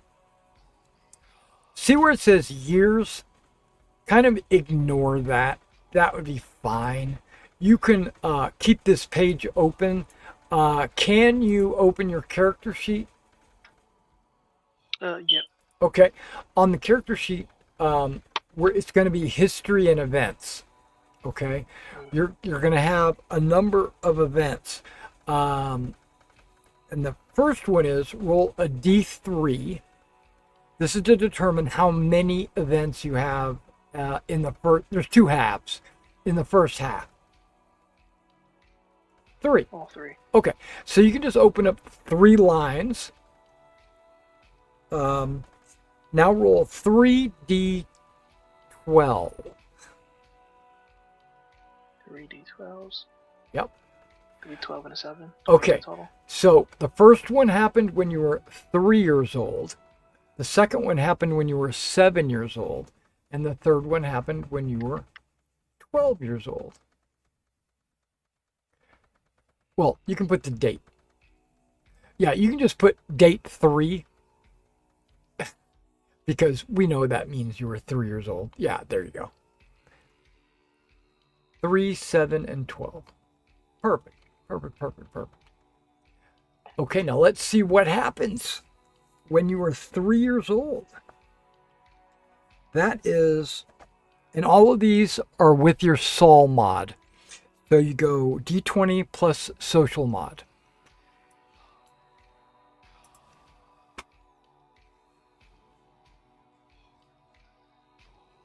That's an 11 on the first. Okay, stop. 11? Okay. Mm-hmm. A special age-specific event occurs. Okay. Okay. Age-specific. There we go. This is just a straight D20. D20.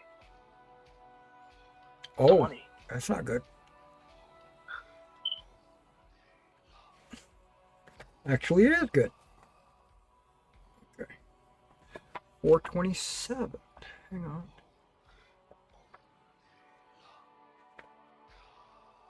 on. When you were 3 years old, you developed a hobby. Okay. That's a D20. 1.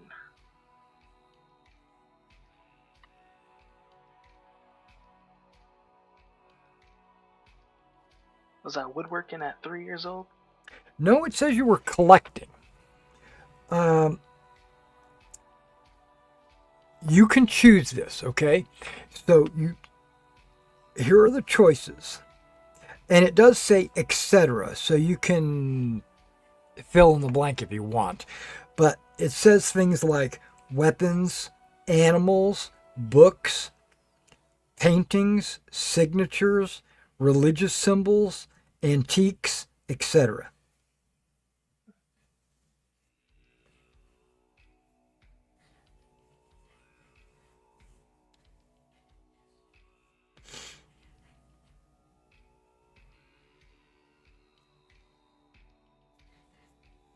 I go for antiques. Maybe he does like collecting shiny things, since he's so worldly.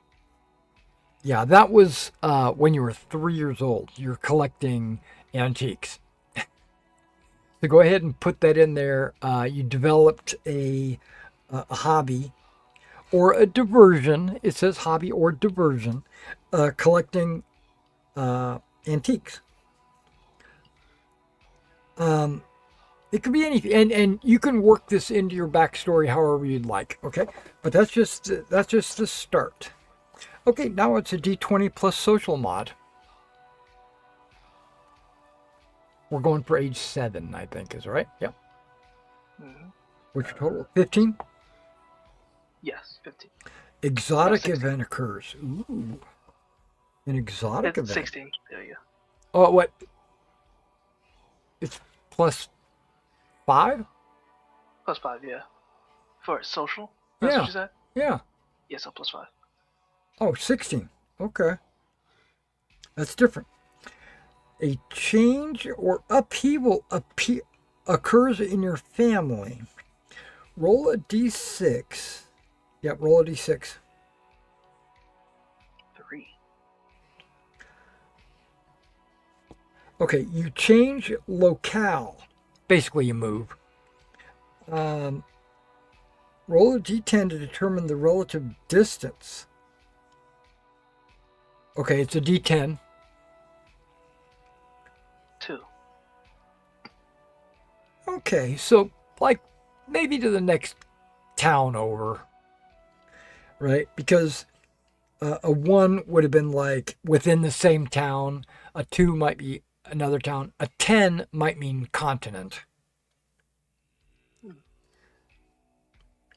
Okay, so you can think maybe I'm just thinking out loud here. You can agree or disagree, but like your father might have become landed, might have been promoted to a landed knight, and then given a territory, and you had to move from your your father moved from his duties to this keep, right? To take over the keep. That sounds good. And when you were 7, that's when you became a page. So maybe not your parents, but maybe you moved because you were a page to like a knight in the next village over or something. I kind of like the page idea. Okay. Perfect. I'm totally cool with that. At 12, we roll a d20 plus social mod. D20. 17. That's 17. Yep. Something bad happens to the character.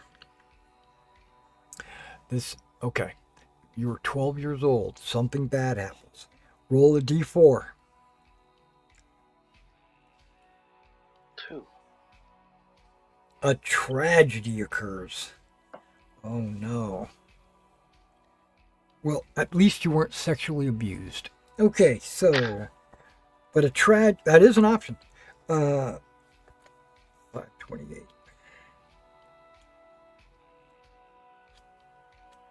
Tragedy, which is, I would say, not as bad. It's d20 plus social. D20.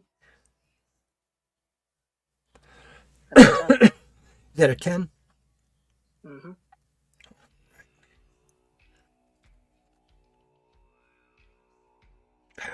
Okay. Very interesting. Wow. Okay, hold on. I got to see how this could fit into your backstory. Well, let's start off by rolling a d6 to see which parent it is.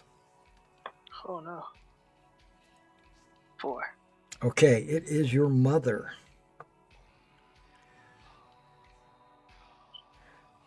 Um,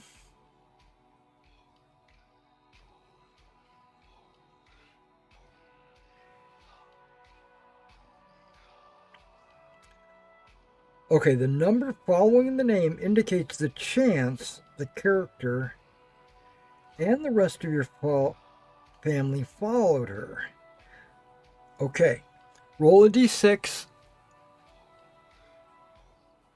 Yep, 2. so you followed her. Okay, he was forced into hiding.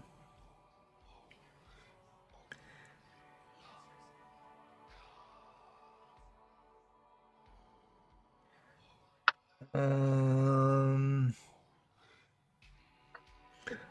okay. Roll another d6. 6.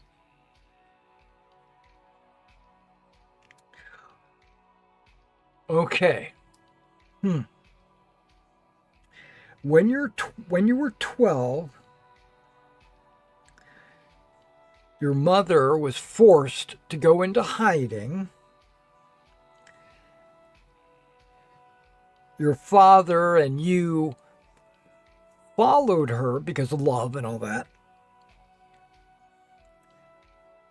But the question is why? All right, we're going to find out why. So we went hiding in with her, not like searching for her. Correct, with her. Okay. Because you didn't want to be without, didn't want to leave her or whatever.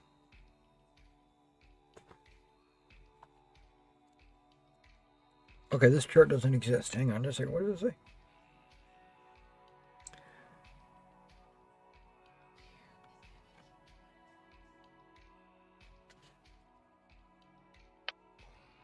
Okay, and it says 875. 874. Okay, here we go. D20.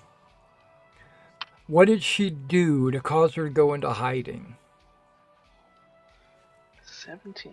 Let's find out.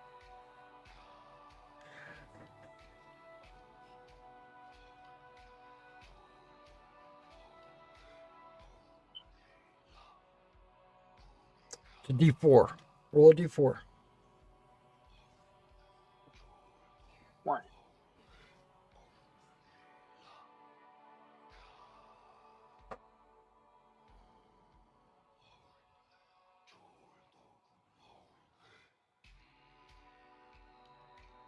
Okay.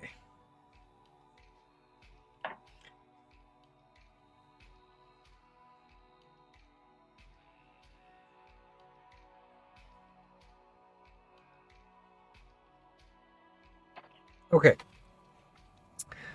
Um, she was caught poaching. Um, she might not have realized what was going on. This would have been 6 years ago. So this would have been in the anarchy period where there's no king. Um, Robert was only about 12 years old. Um, his mother would have been in charge, Ellen. Um, and I could see where uh, maybe she went to the woods, hunted for boar or something, and happened to kill the wrong boar or the wrong deer or something. Hmm. Um, I guess that explains the spearhead.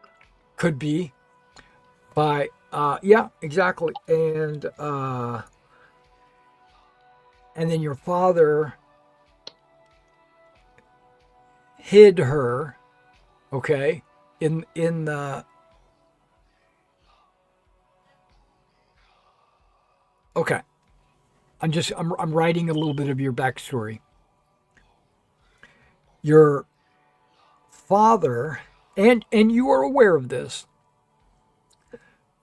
took your mother to because it says they uh, go to a different culture, um, and took her to the local, um, like the druids, and the druids took her in uh, and hid her away from the law, or being pilloried. And so your father and you still live in the keep. Well, you don't live there anymore. You're now with Robert. But for the time being, you lived in the keep. But she was kind of like an outcast in the woods, even though you know where she's at. You visit her on a regular basis. You know, Hmm. she just can't come into town, or she would be strung up. Gotcha. Um, Maybe that might be a quest of yours in the future where you have to clear her of her uh, bad name, or maybe not. I don't know how you could I do mean, that like, if it actually happened. as a noble, couldn't I just like pay compensation at that point?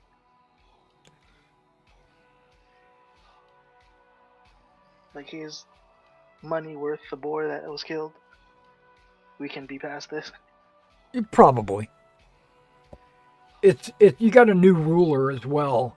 You have Count Robert has taken over for it, and his mother is no longer the she's like the power behind the throne. But even then, now you got Arthur has been appointed as king.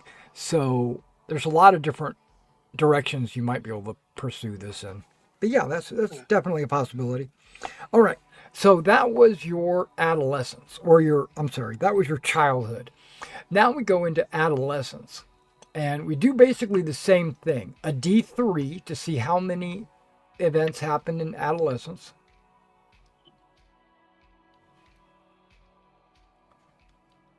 1D3. Another All three 3. again. Okay. So What now an eventful life. now you're rolling a D6 and adding 12 uh, 3 times. So you can just roll 3d6 and then we'll add 12 to each one.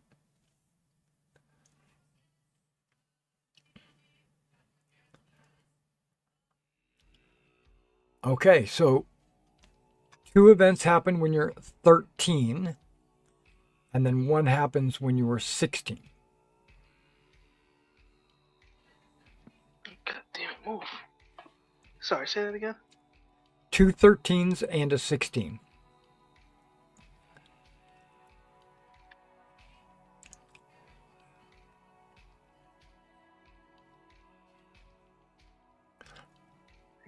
16. Okay. Yep, let's do the first 13. It's a d20 plus social.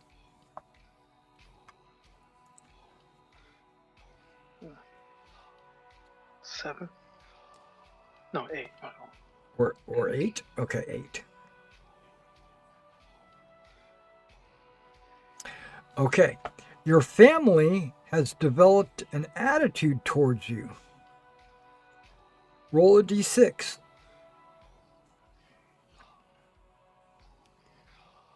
that a because 3? I've been away for so long. It's a 6 total. Oh, a 6. Okay. Okay. This is okay. I don't know if this is working into it, but okay. You roll a die, any die. High is your mother, low is your father.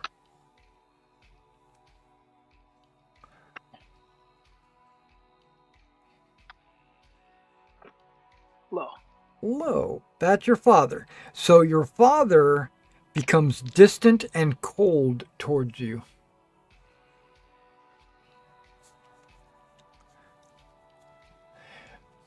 Maybe he blames you.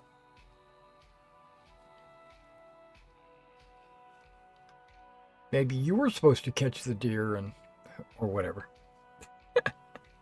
But yeah, he becomes cold and distant. All right, so now that's what happens. D20 plus social. And the fact that I'm the youngest and just been away for a long time probably doesn't help. You are the youngest. Yep. Uh, 6 on a d20. right. Plus social. What is that? 11. Yep. A special event occurs. Okay. Okay, that's just a straight D20. 17. An exotic event occurs. Okay, something exotic happens.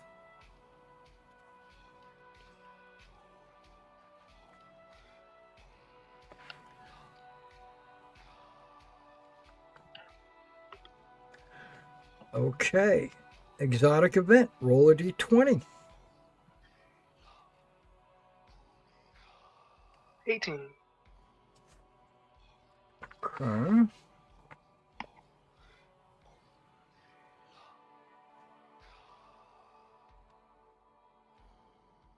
Okay, this is a paragraph.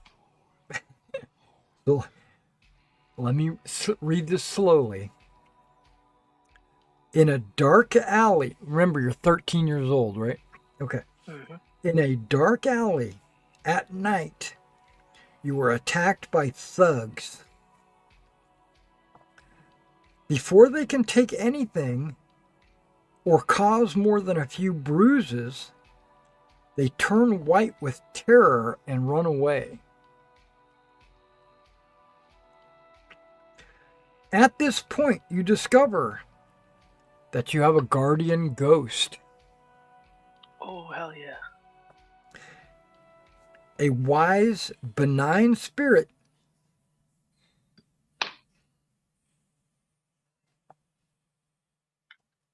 who accompanies you.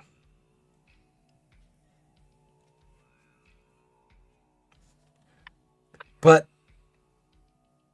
has never been seen by any of your friends or family.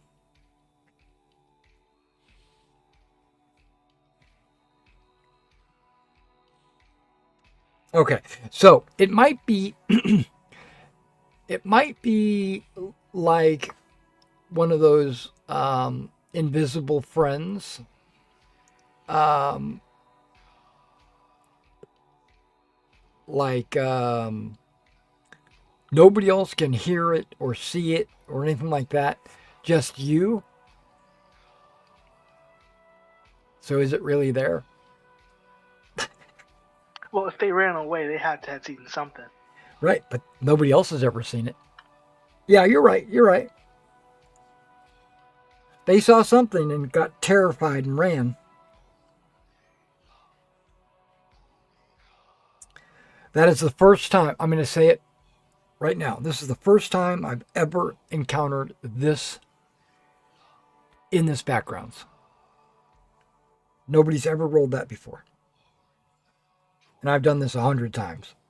Okay, so that happened when you were 13. Let's do 16. That's a D20 plus social mod. Oh, maybe my mother, since she's with these druids, She is try with to the see some druids. sort of magic. Right. Right. And your father also, same year, became cold with you. Yeah, she's looking after me, but not him. Could, yeah. Something's going on there. D20 plus social. D20 plus social. Here we go. 4, that's a 9. 9.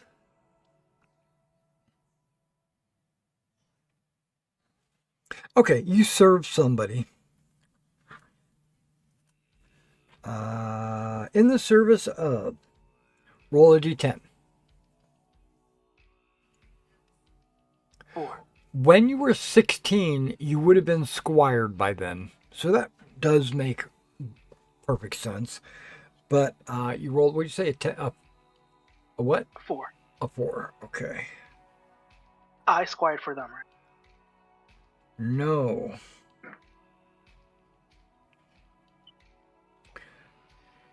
This is weird. So, yeah, you were a squire, but for some reason you were serving somebody.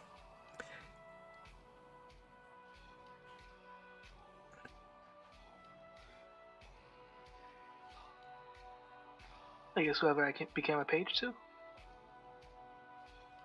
Well, you were a page to a lord somewhere, and then when you hit 14, you became a squire to one of the knights, probably of that lord, which would have been Robert, most likely, but not necessarily.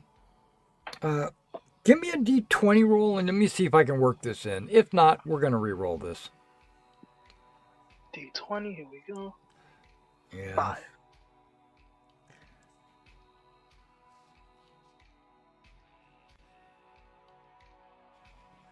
Okay. I'm gonna allow this, and I'm gonna explain what happened. Okay, when you were 16, you did a service for a local blacksmith. Not well. Let me rephrase that. Not local, a foreign blacksmith. And then at the end of that year or whatever, you return to the service of your knight as a squire. Or your knight went with you. You were still a squire, but this knight was maybe tasked to defend this blacksmith or to guard him or protect him. And the reason why is because this blacksmith was a dwarf. Not a dwarf. And is he a dwarf or actual short person? That's what I was going to say. Not a little person. He was a fantasy dwarf, which is rare. Like, elves and dwarves are like unheard of in this world. They are super rare. And, but this guy, was a dwarf from the northern mountains, and he came south and he did some work for somebody, and your knight was basically in service to this guy while he was staying in the south. And then when he left, your service was over.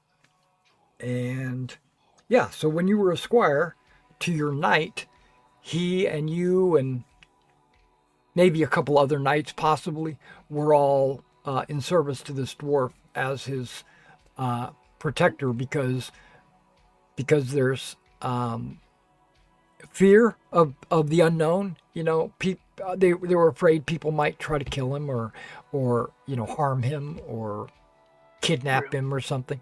So And so you know you what? Because he's so honorable, he probably would never tell anyone this. well, it's not Yeah, dishonorable. It's not dishonorable to guard a dwarf, to guard someone. yeah, but like to keep it secret, so like no one tries to seek out the dwarf and harm them in any such way. Okay. Yeah, I can accept that. Okay. So that is your background die rolls. We did all 6 of them. You're good to go. Your character is pretty much finished. And if you want, we can bring in Mason. I'm going to say he is finished.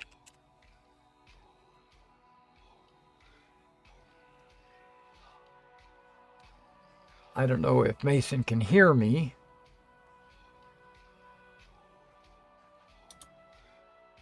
Or if he's even... he's in Discord. He just muted and unmuted. Oh, did he? Oh, he's muted. Mason. Mason. Okay, maybe now. Yeah. There we He's go. he has Awesome. he has finished his character creation and his background. Excellent. So he has finished, and being that it's 9:22, I think I can run you through this quick scenario that I have set up. All right. You guys I'm game. game for it? Okay. Yeah, I guess so. Oh, one thing we didn't do. On this table, there are some avatar. There's some icons or tokens at the very bottom left. If you would like, you can choose one of those, or you can send me some artwork, and I can make a token out of some artwork. But I do need to add a token to your character sheet. Gotcha. I'll look for one now.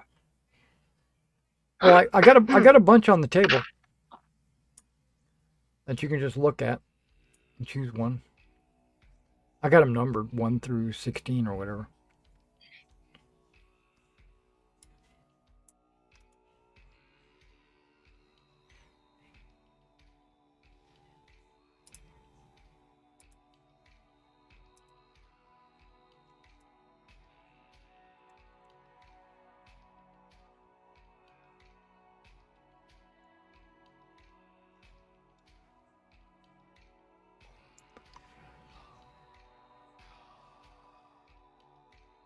Even if it's only just temporary.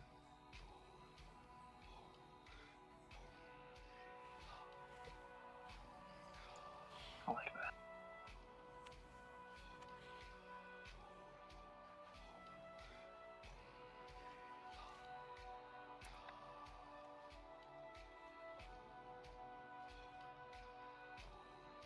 He's got way too much plate on. There is no plate armor in this world. Okay. And he's got a closed face helmet, which is not unheard of, but it is rare.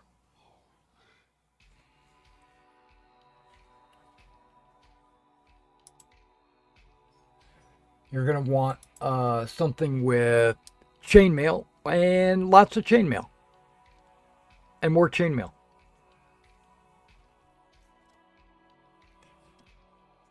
maybe a surcoat, maybe Dark Age, like think 600 AD, 500 AD.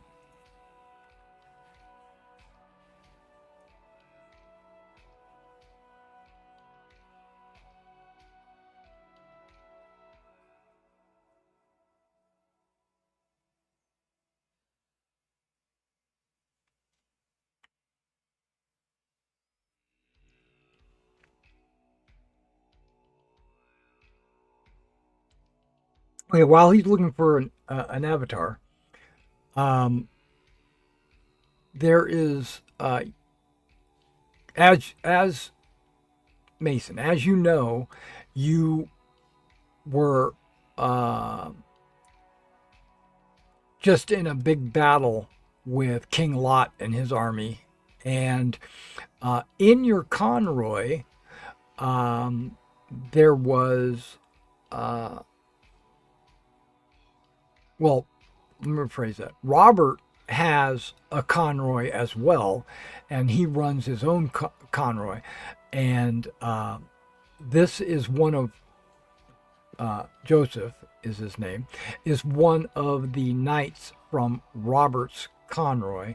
You were fighting with Arthur in Arthur's convoy, but the majority of Robert's convoy was injured or incapacitated or basically knocked out of the fight to the point where they're not going to be able to continue. And one of those knights is Joseph, and he gets absorbed into Arthur's convoy when he decides to start forming, reorganizing and reforming different units. And because your horses, a lot of your horses are injured, Arthur decides to form like a foot knight unit, dismounted. And so, so he grabs some knights from a bunch of different convoys that had gotten their horses damaged because of the picks and reforms, basically, a foot unit. And so we're going to get started in this little scenario at supper time and over the campfire. And Josh, have you gotten a pick? If not, you can just pick one of the ones on the screen temporarily. Actually, yeah, I'll go with number 6. I like that one. Okay.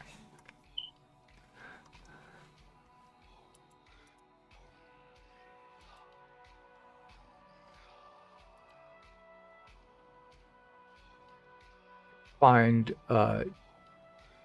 Joseph on here.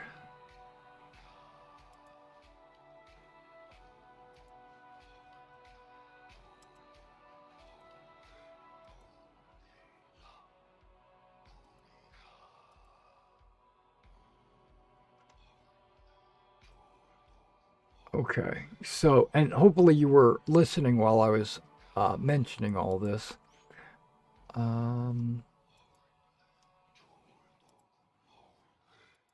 rid of that. Get everybody back on this map. Okay, here's a map of England. If you look dead center, you should see a party token pin. You can zoom in, zoom out, however you want. You are just north of Nottingham, near a castle of Pendragon. That is, let me shrink this just a little bit. There we go. That's where you participated in. Now, if I take your character and I drag it onto the screen, perfect. There you go. And if I take Gwyneth and I drag him onto the screen. Okay, good. Why is his so much bigger than yours? Okay.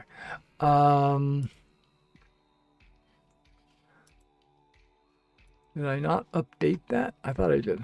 Oh, it doesn't say. It says nameplate.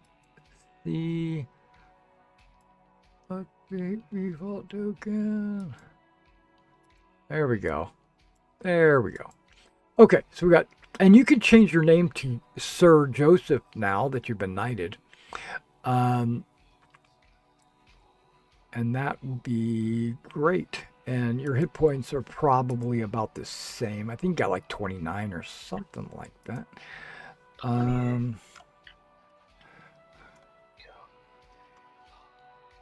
Current HP. There we go.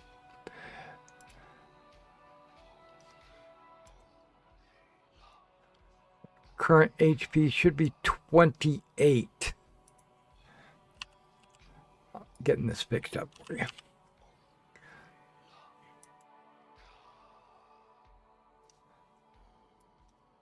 Yep, there we go. Okay, so while you guys are sitting around the fire and eating your hardtack or whatever it is that your squires have cooked up for you,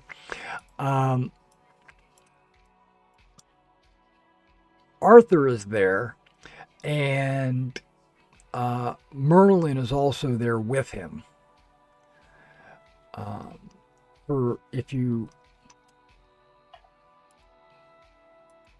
Merlin seems like a how do I explain this? He looks kind of ragged, like he's seen better days. He smells of goats, right? And body odor. Like he doesn't bathe or anything like that. He does have a big walking staff. He does have a staff. It's not pictured, but yeah, he does have a staff. And Arthur's more of a artwork. But yeah, Arthur's a young boy as well. He is not he was just a squire a year ago. And Merlin and Arthur say, I need a couple of volunteers. Someone that is not injured from the day's battles. And a lot of the knights are looking around with bandages on them or wounds of various. Some of them are pretty heavily wounded. Some are just mildly injured or whatever. And he kind of glances around. I need a couple of volunteers. Joseph would be quick to stand up. Okay, so you leap to your feet and he glances around. Oh, yeah, I'm available, my lord. Oh, okay. And he waits a few seconds, glancing around, and nobody else replies. Or one guy stands up, leaning on a stick. His leg, it looks like it might have been busted during the previous battle, and goes, "I'm ready. I can do it." And no, Sir John, you stay here. You'll be needed in the battle tomorrow. As you might have well know, he pulls both of you, Joseph and Gwyneth. Arthur pulls you off to the side with Merlin.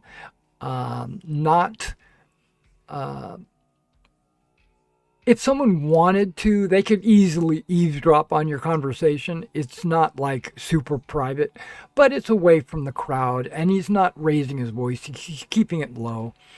He says, Merlin has advised me that there is a Roman ruin in the area, And in that ruin should be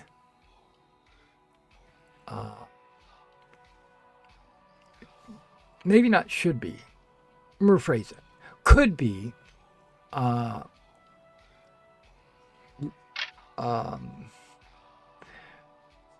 don't know how to say this bluntly, treasure. And if you need to take that, okay. The As you might know, I promised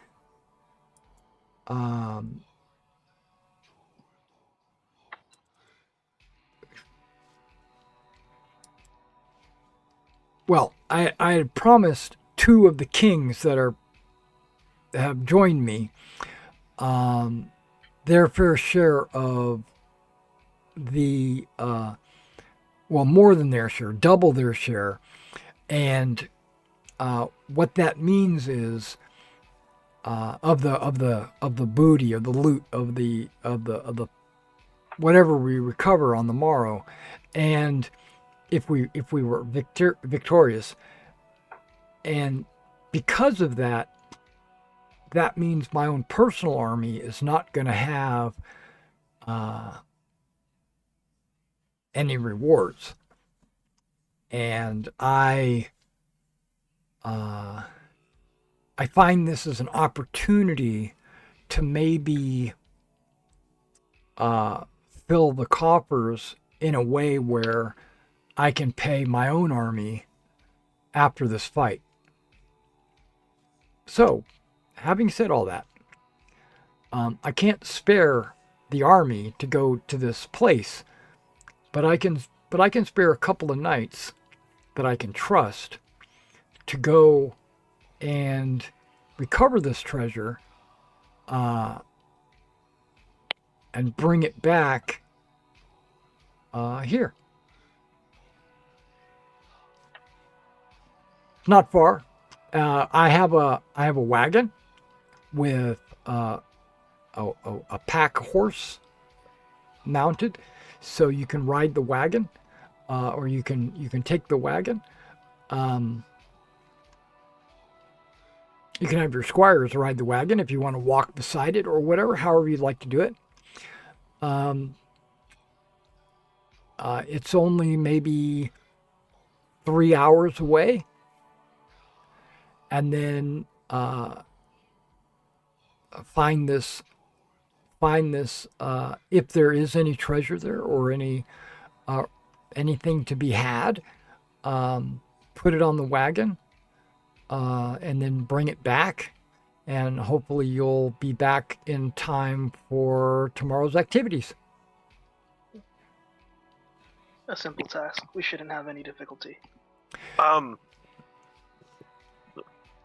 My lord, are you saying that if we want a reward for this entire war, we need to do well on this job? Because that's some really good motivation. Merlin steps forward, and then he speaks in the place of the king, and says, "I think the king asked you to do something." No, I wasn't saying I wouldn't do it. And then Arthur gives Merlin like a who's in charge here kind of look, and then he looks back at you and says, "No, there will be reward for the army, but it's not going to be very much, because I've promised the lion's share to these other two kingdoms."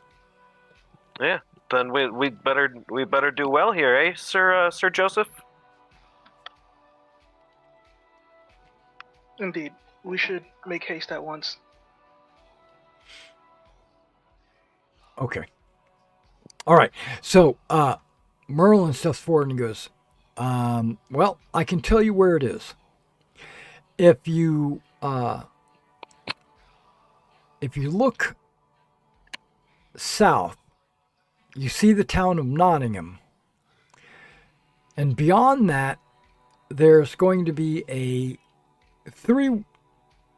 road intersection. And if you go immediately into the woods, into the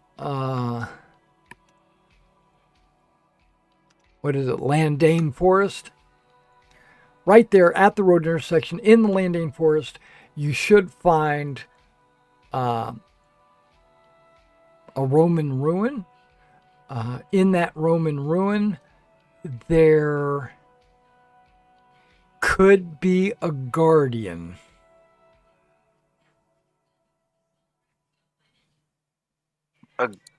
A guardian?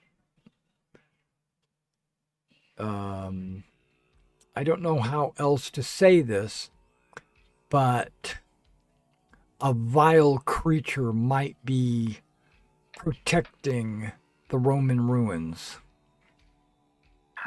Oh. Sort of pagan devil.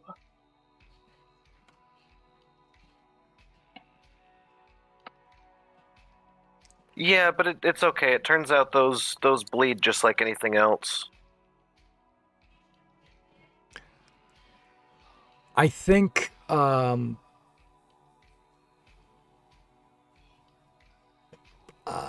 I don't know if that's true or not. But we'll send you to find out. I got it. I am the resident monster slayer, I do believe. And then your squires come walking up from whence they were hidden somewhere. They come walking up leading a wagon with a horse pulling it. And they say, here, these are youngsters, right? These are teenagers. They say, we have the wagon, Sir Joseph, Sir Gwyneth. And Merlin and Arthur say, do you think they're going to do it? I don't know if they're going to do it. That kind of stuff. If hopefully, that this is true, it's not just a rumor. And Merlin says, I have it on good authority that there is a treasure there that's been there for years and no one's ever seen it. And so they're in a conversation of their own. I will bow and quietly head out. Okay. We'll actually do the same. I know better than to interrupt Merlin. Okay, so you guys jump on the wagon and you start heading south. Oh, I didn't realize I fell off.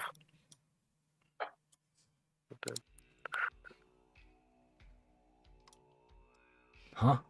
Okay. So you start heading south down the road past Nottingham. Is that what I'm gathering is correct? Like you're Yes. following the directions to the T is what I'm hearing. Oh, absolutely. Okay, what about your squires? Are they driving? Are they riding? They have riding horses that are in good condition. And you have a riding horse that's in good condition because you would not have fought the battle today on your riding horse. You would have been on your war horse. Yeah. So are you going to take the riding horse with you? FYI, riding horses are not built for combat. But if you're not going to fight, then they might make it faster. We got a wagon. You got a slowing wagon. Us down. Yeah, you can walk as fast as that wagon's going, pretty much. Or you can ride the wagon. Since we're going inside up an area, we probably won't need them. Okay. Well, it's ruins, is it not? It is ruins.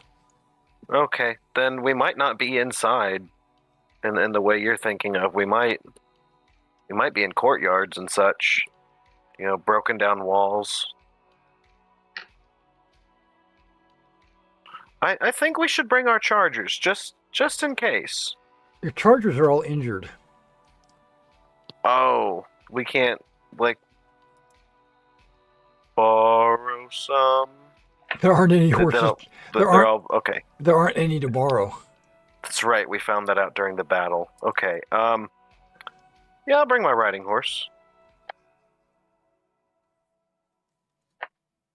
Okay. I'm not walking in all this. Well, you got And a then wagon. fighting? No. There is a wagon.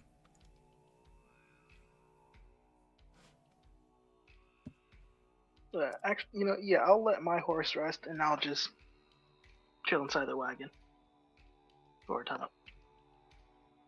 All right. What about the Fair enough. squires? Are the squires riding as well? I'm sure one of them is driving the wagon. Could be mine.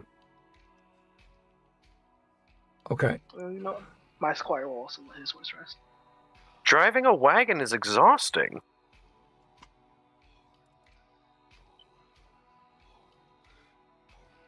That's Sounds right. like squire work.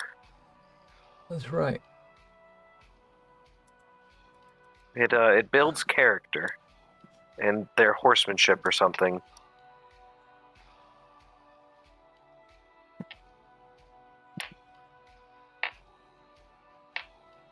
Okay. So I need to now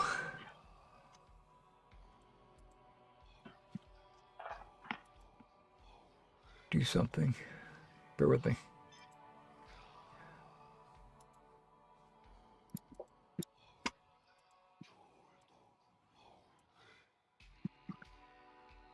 I'm updating something.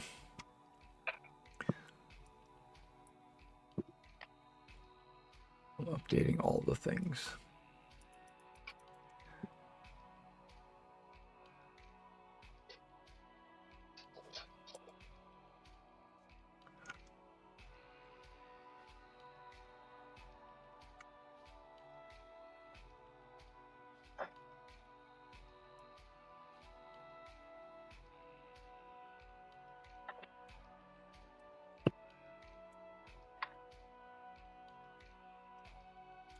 That works for me.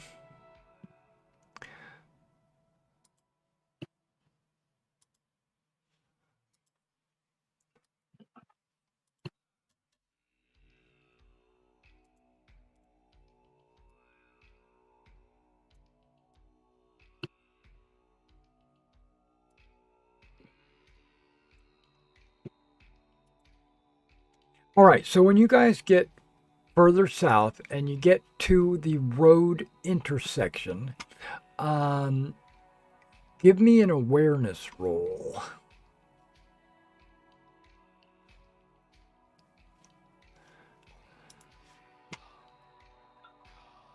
Well, that's a failure. Awareness. It is nighttime, but I'm not giving you a minus because it's a clear night and there's starlight and moonlight and stuff like that. Okay, so Gwyneth, A success. when you get to the road intersection, you can see off to the side of the road, in the direction of the forest, is a trail. It's a path of some kind. It's not it's not huge, it's not a paved road or anything. It's just a path going through the trees in the direction that you think might be the direction you're trying to go.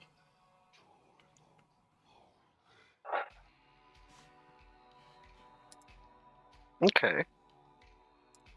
And you notice that. Notice a path through the trees in roughly the direction we're going. Correct.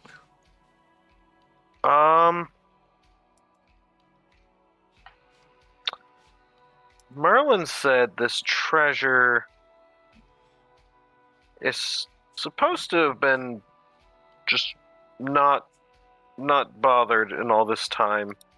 So if there's a trail going there, going in that direction, it's probably not going to the thing.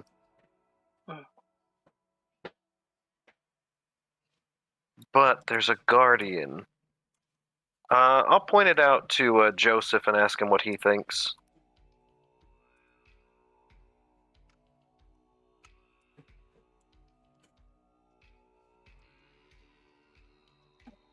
It could lead us to where we're going. Perhaps this is an old road that led to it. Oh, you're right. Does I the didn't consider that. I thought it might have to be fresh. You're right. does the path look traveled recently? I take another look at it. No, it looks kind of overgrown. That's why it required an awareness test to see it, is because it's not like obvious.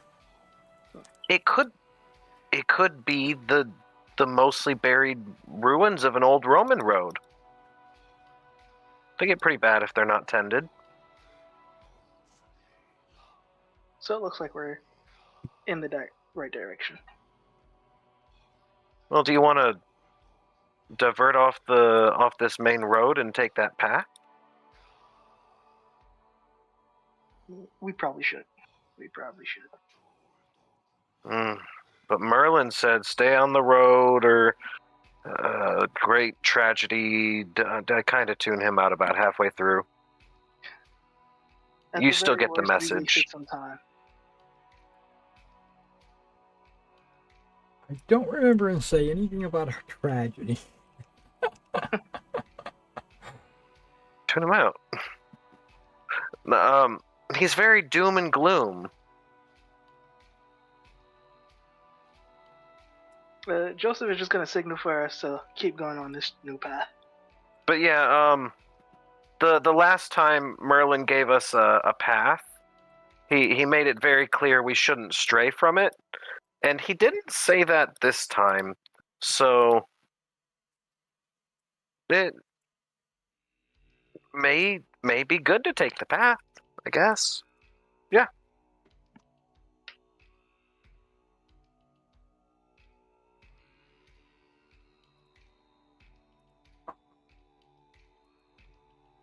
Yep, so off we go onto this path. Okay, so you take the path. It winds through the woods. You have to stop a couple of times to clear the path so the wagon can get through. Because there's deadfall and stuff like that blocking the road. And we'll not call it a road. It's a path. And you get to. I'm going to put you on a map because you can kind of see once you get to this point. Now you do have your riding horse with you. There's the pack horse and a riding horse. Is that what I'm hearing? Is that right, Gwyneth? That would be your right. Yeah, I guess. Okay. Yeah, I'd bring it just in case.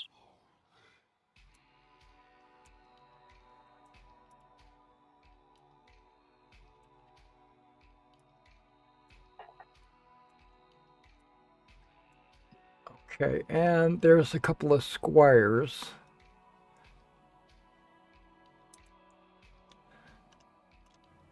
Trying to find my squires.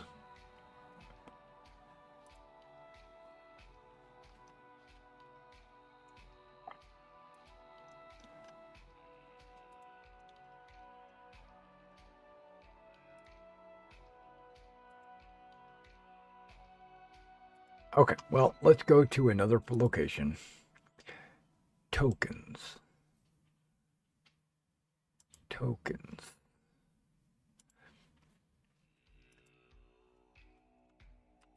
Copy.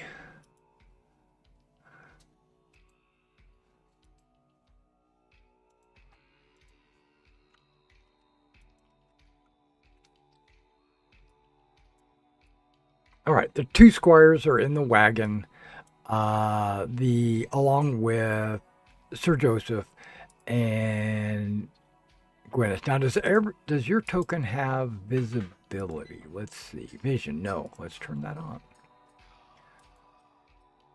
Okay. It is nighttime.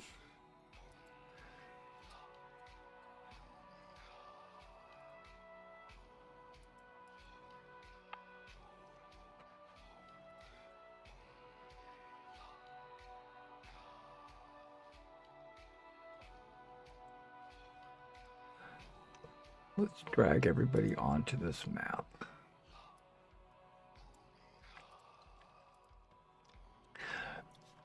Okay, if you were wondering where you are, Gwyneth, do you have any sight? I don't know, I didn't check your token.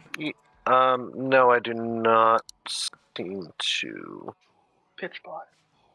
Yeah, well, No, I do not. Cannot see my token. I can select it, though. Okay, you both have vision. You don't have night vision on, of course. But it's a nice day, so let me add some lighting.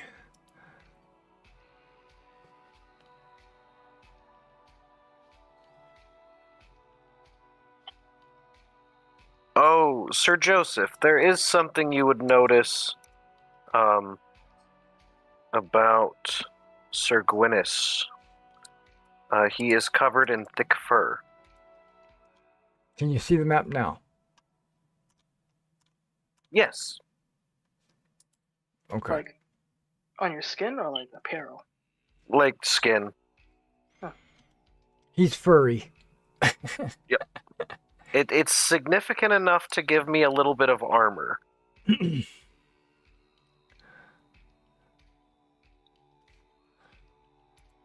Okay, so you guys come upon a water obstacle, like a little stream or creek that cuts through the woods.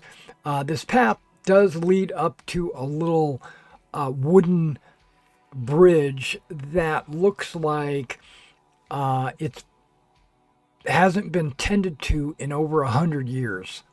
Okay, so it's really old. Across the water, you can see there is a stone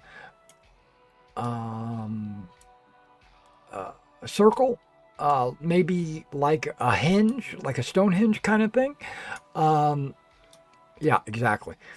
And there's also this tree growing next to it. That this tree is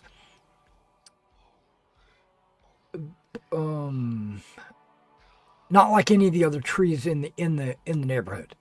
Okay, it's more colorful and has more life to it. It actually gives off a slight glow.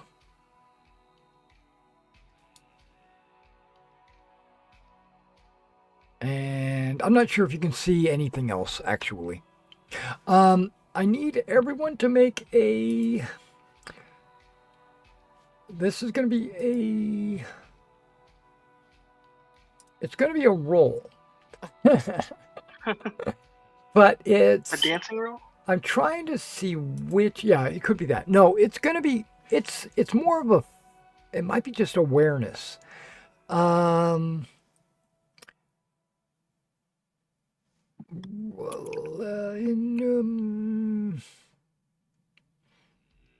We'll go awareness. Everybody make an awareness roll.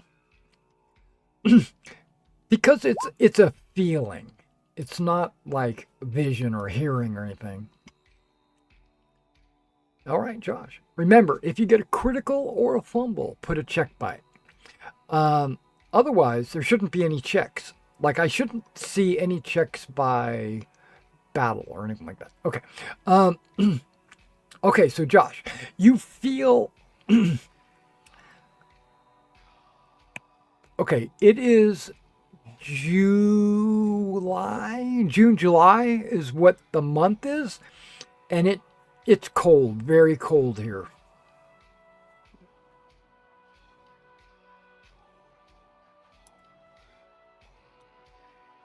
Like, you can see breath coming. You can see your breath.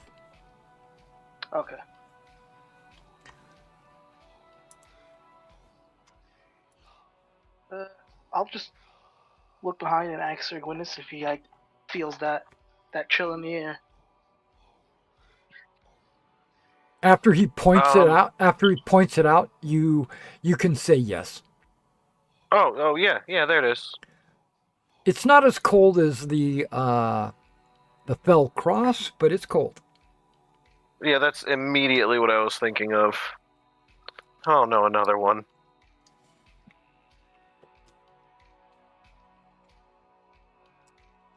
Got to kill it in one hit. No. Could I take a quick look around within these trees, also behind us, just to make sure we weren't like followed or being watched right now? Absolutely. Yeah, you make an awareness test with a -10. So your threshold would have been 0. So no, you don't see it.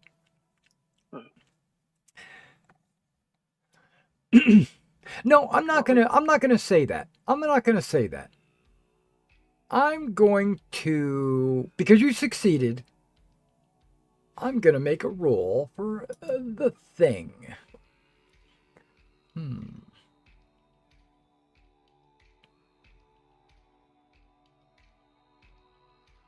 So I was just gonna chalk it up to a strange atmosphere. It is. It is. It's cold and kind of foggy. It's a little. You got a little bit of a fog thing going on.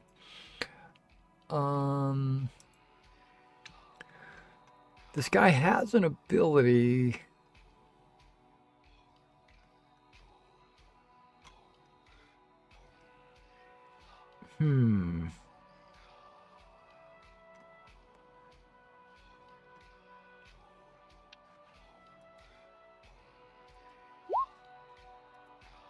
What'd I get?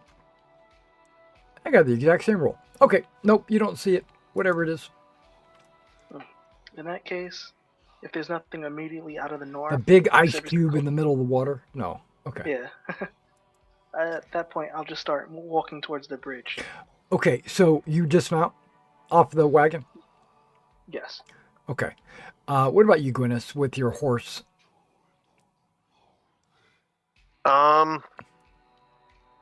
You can make a horsemanship roll. Make a horsemanship roll. Fair enough. Fair enough. Click it right there. Success. Okay. Your horse is under control, but it's spooked. Every round that you're on this horse, you have to make a horsemanship roll to control it. Just letting you know.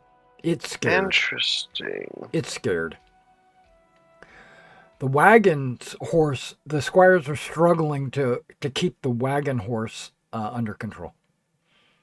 One of the squires jumped off and is now holding the horse by the reins, and the other one's sitting in the back of the wagon. Okay, I'm going to dismount. Okay. And tell the sitting in the back of the wagon squire to hold my horse, and both of you stay here. Okay. Joseph and I will check this out. Yes, sir. I'll take it one step further and tell them to tie the horses to the trees. Keep an eye out. Absolutely. That is something we can do, or try to do. All right, Gwyneth, I'm going to move you up. Oh, sorry. Yeah, that's no problem. You get to the bridge, and you can see that. Make a stewardship roll. What? Yes, stewardship. Oh, aha! Somebody gets a check by their stewardship. That would be I. Yeah. This bridge looks like it's. Well, with the critical, how would I. It looks like it would support a wagon. It looks like it would support the weight of the horses and the wagon and everything. It looks like it's a sturdy bridge. But with the critical, you notice that the wood is not 100 years old. You would guess with closer look at it, less than a year old. Like it's been recently put together. Yeah. Okay. Well, Okay. well, wait a second. Where's Joseph's stewardship role? Oh, I thought it was just him. No, no, no. All right. Oof, yeah, You're like, still. yeah, it's a 100-year-old bridge. You don't know. What is wood? It is wood.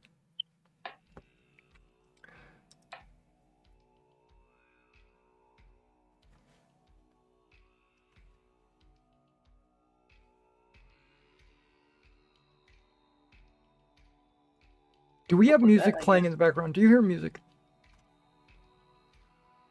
Nope. Or is it just me? I think I can hear some. There it is. I hear now. Yeah. Okay. Yeah. Okay. Chrome says there's music playing in the game. Good. Because that's kind of what you hear in your head, in your mind of minds. At this point, I guess it's time to start crossing this bridge. All right. So, are you guys going? Just give me a general overview of what you're planning on doing, and then I'll put you where you're at. This bow and arrow is not there. That does not exist. Just FYI. But yeah, if you guys, Okay. what do you guys want to do? Yeah, in general, just an overview, and then I'll put you where when it happens, like when you find the treasure or whatever it is. I'm going to stay walking. Joseph, I think we need to go on ahead. Something strange is happening here. Right. So what do you, give me like the next 30 minutes. What are you doing? Big time jump. What are you doing? What are we doing? I guess we'll keep walking forward, have the squires follow Nope. maybe 100 feet behind. No, it's gonna happen it's gonna happen way before they get a chance to untie these horses. Oh, okay. I think it'd be safer for them to stay here. Yeah, so then we'll It's not that far, from you're only looking at maybe 100 feet.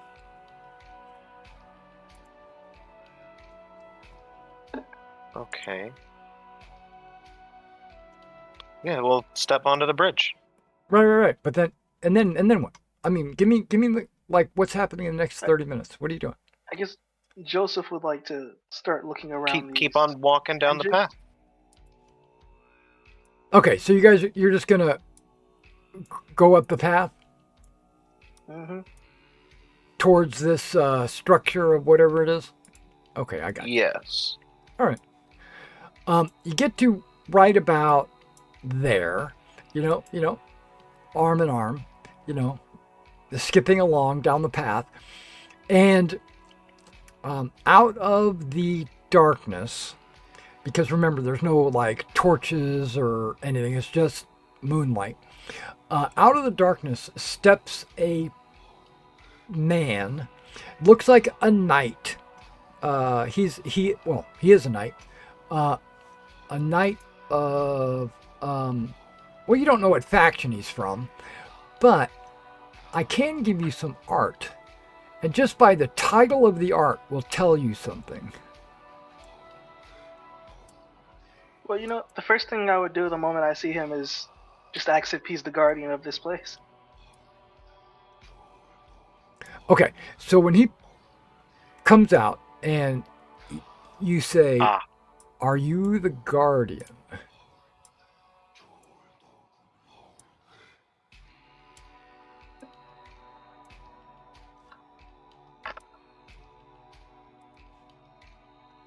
And okay, he is wielding a mace, and a kite shield, He looks like he's wearing the same armor that you guys are wearing.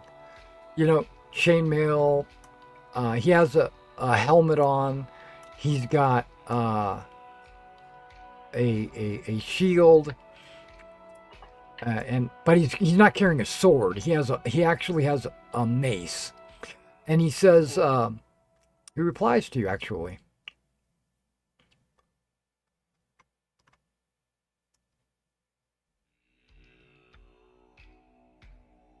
Guardian?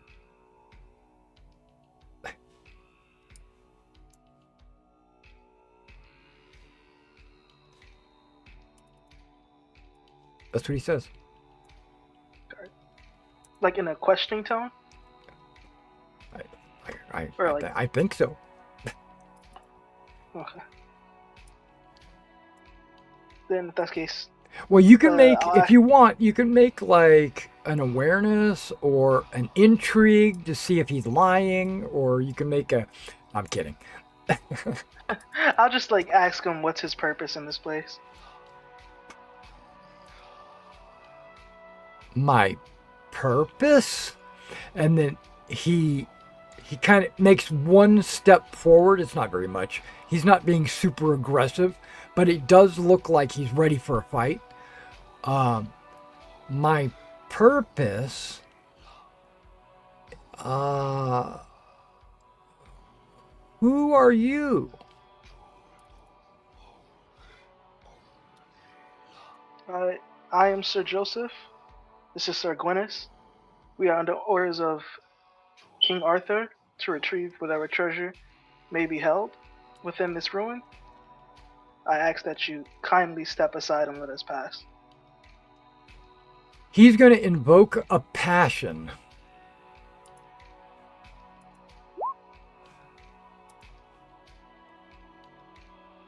And he succeeds. So he's going to get a +5 to his mace.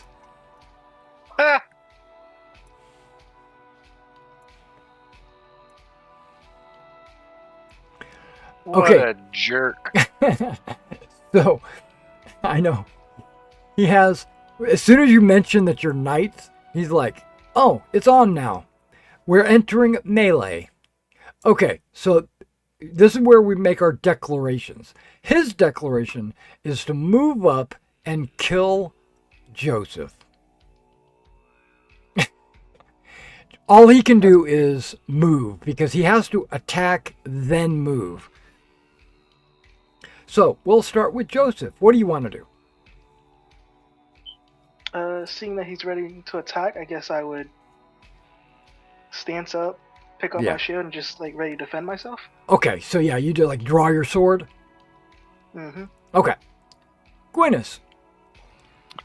Well, Joseph is not moving. He's holding his ground.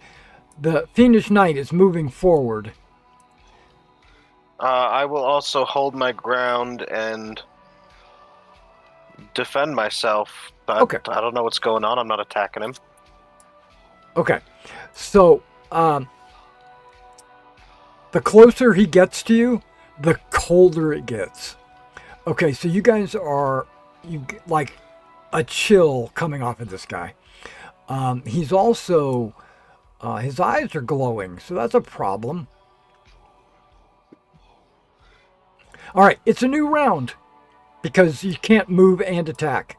And you're not mounted on horseback, so you can't charge. So it's a new round. His declaration is to attack Joseph. You know, you can see what he's doing. He's moving forward. He's going to attack. Joseph, are you going to strike back or are you going to fight him, I assume?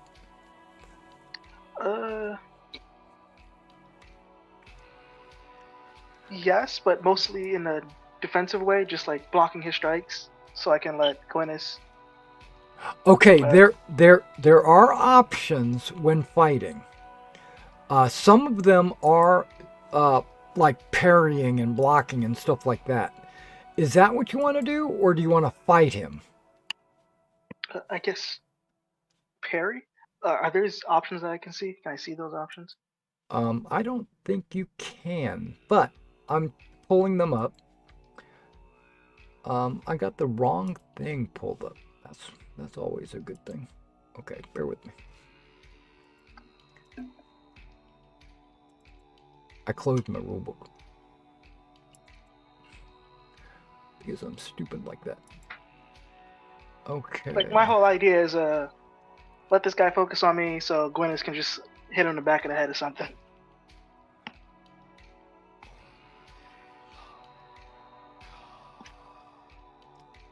Right, I got you. Knowing that he's declared his attack on you, you can declare like you want to just go completely defensive or whatever. And then let Gwyneth do the attack. But the way this system works, just FYI, you're going to roll a die, I'm going to roll a die, and whoever wins, wins. But you can get a bonus. That's what I'm trying to get to. Plus, there's also passions you can invoke if you want.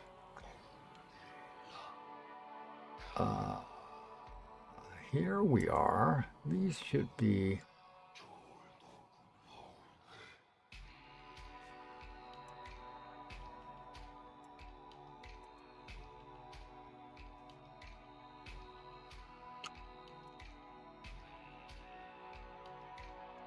Okay, combat actions. Here we go. I think what I'd love to do is have a handout that I could give out and let everybody see these, but they're pretty straightforward. Combat distances, melee, combat actions. Here we go.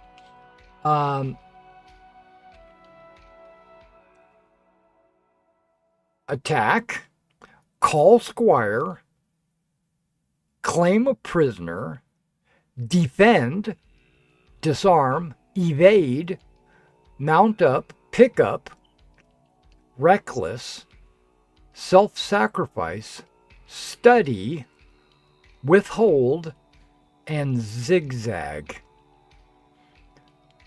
There's also dawn armor and some other BS ones, but I guess evading is what I would want to do.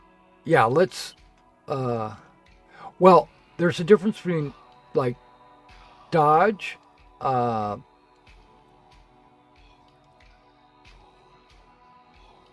okay. That's not it. Evade.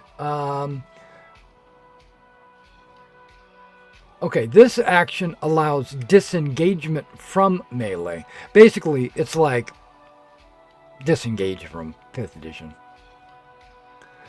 It's your ability to back up and get out of melee. But dodge, you throw themselves to the side without caring how you land in order to avoid taking damage. So your roll is pitted against my roll and foregoes the penalty for facing more than one opponent.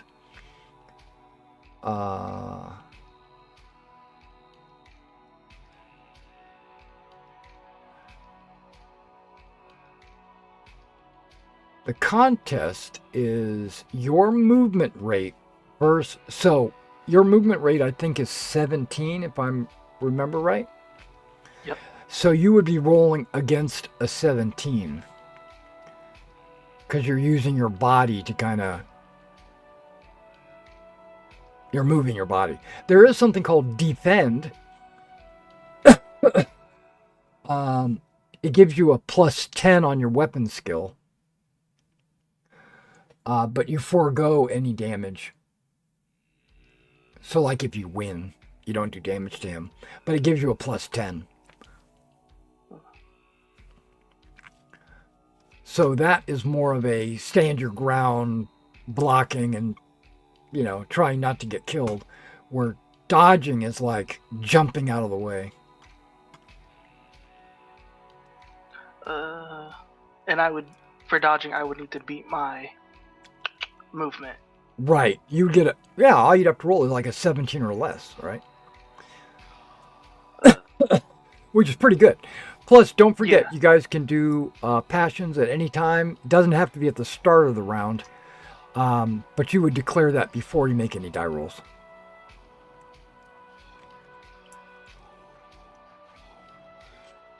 I'll hold off on calling a passion right now, Right. and I guess I will take that dodge. And what would I roll for that? Dodge or defend? Dodge. Okay. So when he attacks you, you will roll your maneuver, movement. All rolls are on a d20. Okay. But yeah, combat's all done simultaneously. So you just make your declarations right now. Okay, so that's what you're gonna do. You're gonna dodge. Yep. Okay. Gwyneth, what do you plan to do? I plan to smack this fiendish knight with my sword. Right. Preferably the pointy end. Are you going to invoke a passion? No. That's not necessary for this. Yeah, it's just one guy, right? FYI, he is size 18. Mm. Yeah. How big am I? I am size 4. Oh, okay. He's a big boy. Yeah. Big boy. It just means he's gonna, he's just big. It just means there's more of him to love. That's right. And he's invoked a passion, which is odd for an NPC.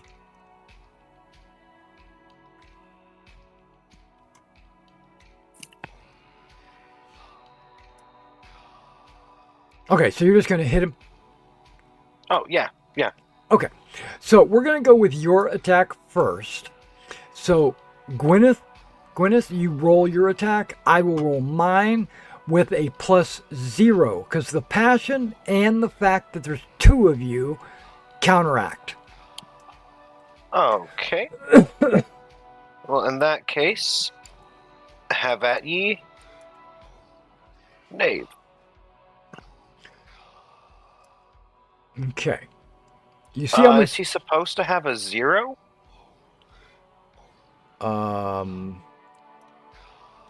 Did I give him a hapted of 0 skill? I did. Okay. That's not good. Let me... He's just swinging weapons he don't know how to use. Yeah. Where is my DMG? There it is. Where is my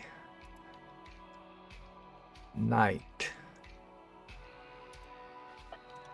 I think it's under bestiary. Animals. No. Dwarf. No.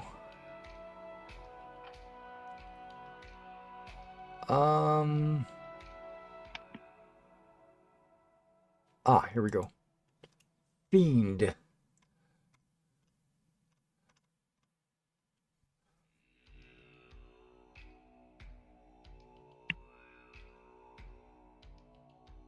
Well, that explains that. All right. He has a 15. I got that fixed. So he would have succeeded with a roll of 5. You would have also succeeded. So you get to apply your shield. You take 35 damage.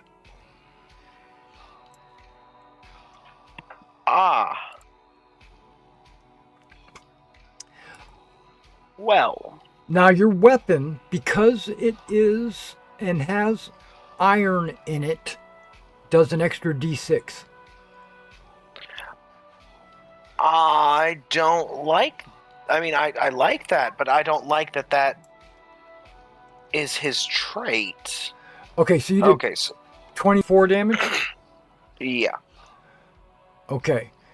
He has taken 3 points of damage.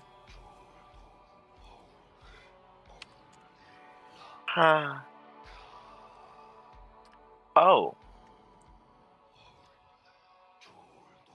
Well then.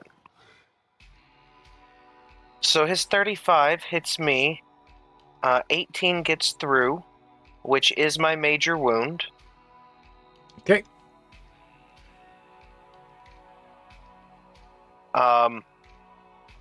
And so I am out. You're unconscious. Yeah.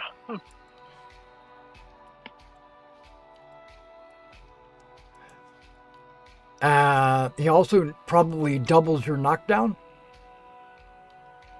Yeah. Okay, so you're automatically knocked down. Not that falling unconscious didn't knock you down. No, I'm like a horse. Right. So now, even though you are dodging, you still make an opposed roll. And he gets his passion versus his fighting two people. He gets a minus, plus it's even up.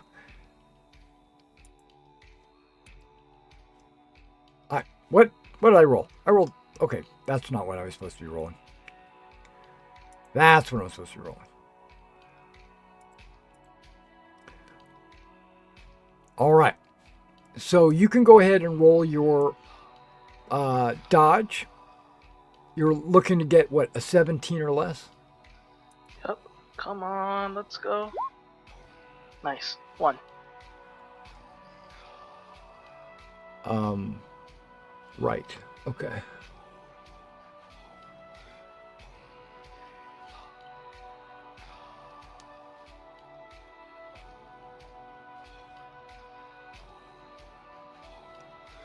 Okay, the result. That is a normal success.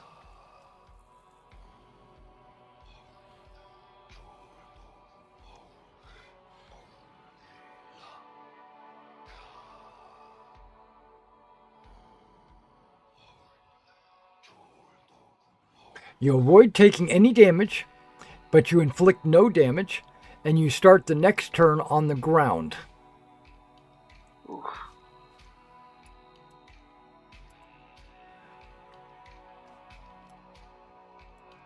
Okay. So you see Gwyneth get struck to the ground with, because he's in you now. He's only engaging one knight, so he doesn't get the -5 for engaging two people. What would you like to do there, Joseph? Oh boy.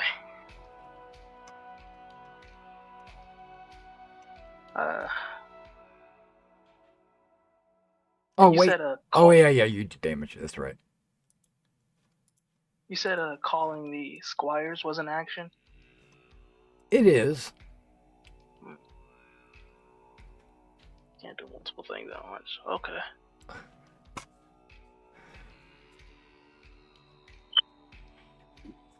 They're not going to be any help, being as far away as they are. I mostly wanted them to like get over here and drag Gwyneth away, but honestly, I'll just declare my attack. Okay, so because you're on the ground, getting up, he gets, unless you stay on the ground, but either way, he gets a +5 for being above you like that. So, and then you would just get no minus. Did you want to invoke a passion? Are you injured? Why do I? I'm looking at. Oh, it's Gwyneth's damage. Okay. Yeah. Yeah, I'm full health. Yeah.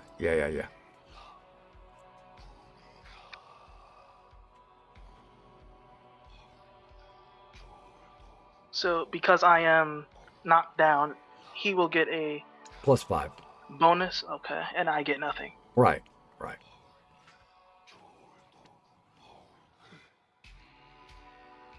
You almost never get a minus. It's almost always only pluses. It's just there is a minus when you fight multiple opponents. But like even if I stand up, he's just gonna knock me down again if I get hit. Well, you're going to stand up anyway. That's like a default. You have to stand up to fight. So you stand up and fight, and he's going to fight you with a -5 or a +5. Mm. So yeah, I'll stand up and make my attack. And exactly how would I do that? Okay, so you should have a skill called sword. Sword. Yep, I see that. Yeah, you can just click on that, and it'll just automatically do everything for you. You got a critical. Nice. Okay, now here's the problem. Let me roll my attack first.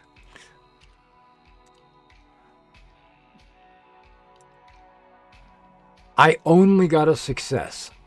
Okay? The critical is better.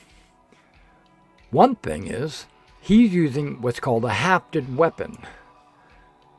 Hafted weapons break when they're hit by a critical, if I remember right. Let me double check this.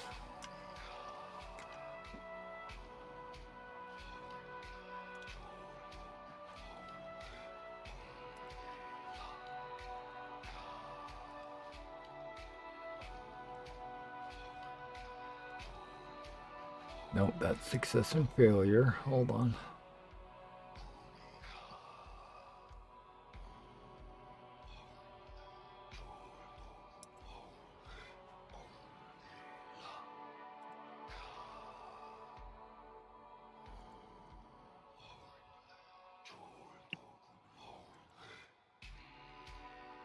Almost there. Sorry. All right. So there's the table. I'm going to show it to everybody. Character critical versus opponent partial success. You win. Opponent suffers an extra 4d6 damage, but he does apply his armor.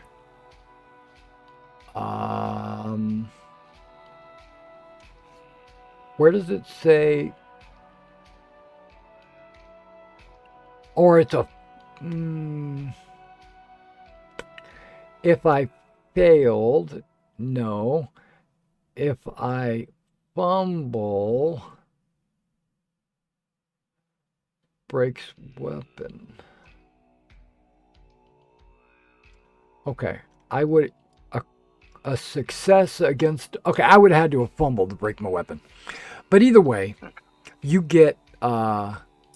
you take no damage from him, and you do 8d6 damage. So if you look where it says character damage and critical damage, you can just click both of them if you want, or you can just roll 8d6. Well, you can roll 9d6 because you got a metal weapon.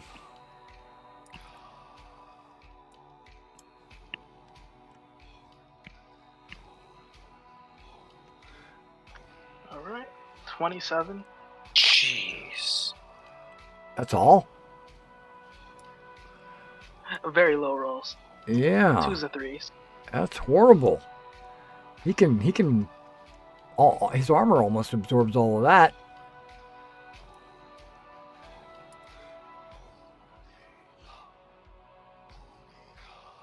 Okay, you take 6 hit points of damage.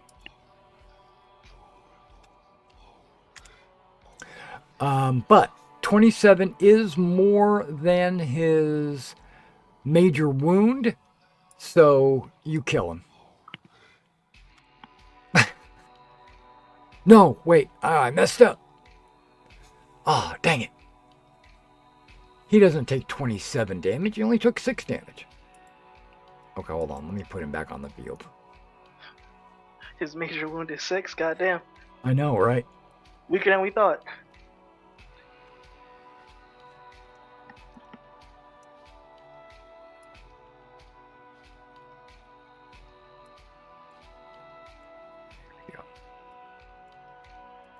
Okay, let me give him his damage again. But 27 is going to be more than his knockdown. Yep, it's more than his knockdown. So he has to make a dex roll or be knocked down.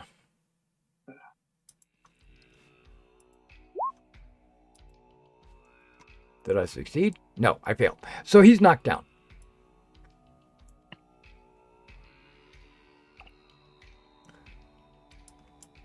What happened to Gwyneth? Did you get deleted? Okay, you might have got deleted.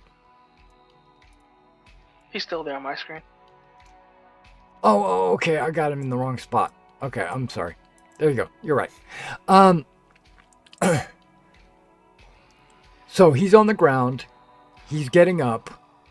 It's a new round. You stand over him, so now you'll get a +5.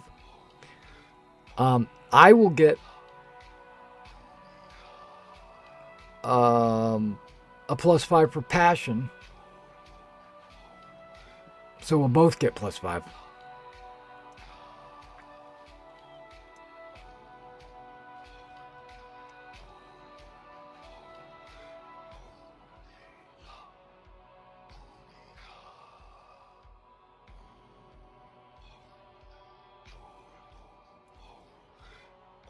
You said disarming was an option that we could do? It is an option.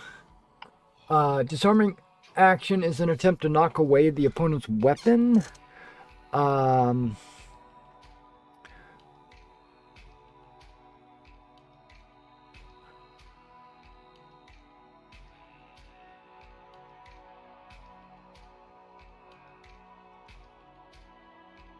yeah, if you critical, he'll lose grasp of the weapon. If you win, then he'll just drop the weapon.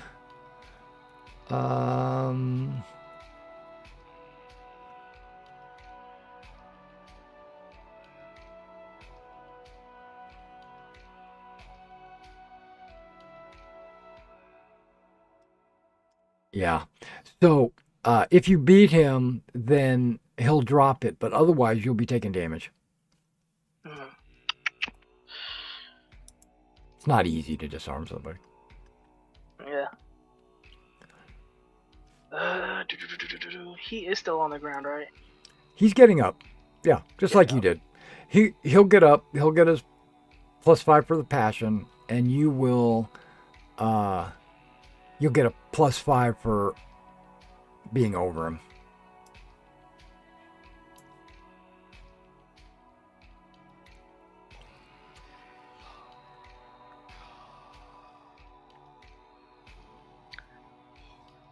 Nah, I'll just attack him again. I'll just attack him. Okay. Yeah, good. Best course of action. You go ahead and make your attack roll.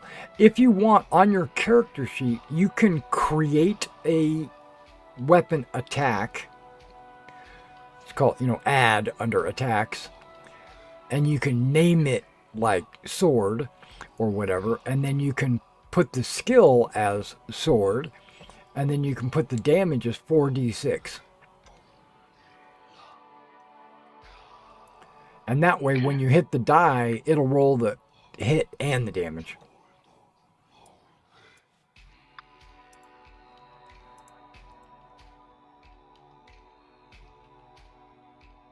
Okay.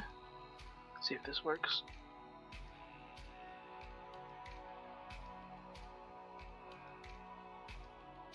Yeah.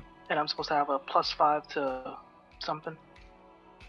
Well, on the macro, when it pops up, you just type in 5, and that would have added to your threshold. But it didn't matter. You still hit. So, you get 1 extra die of damage. I don't think it's going to matter. D6, was it? 1d6, yeah.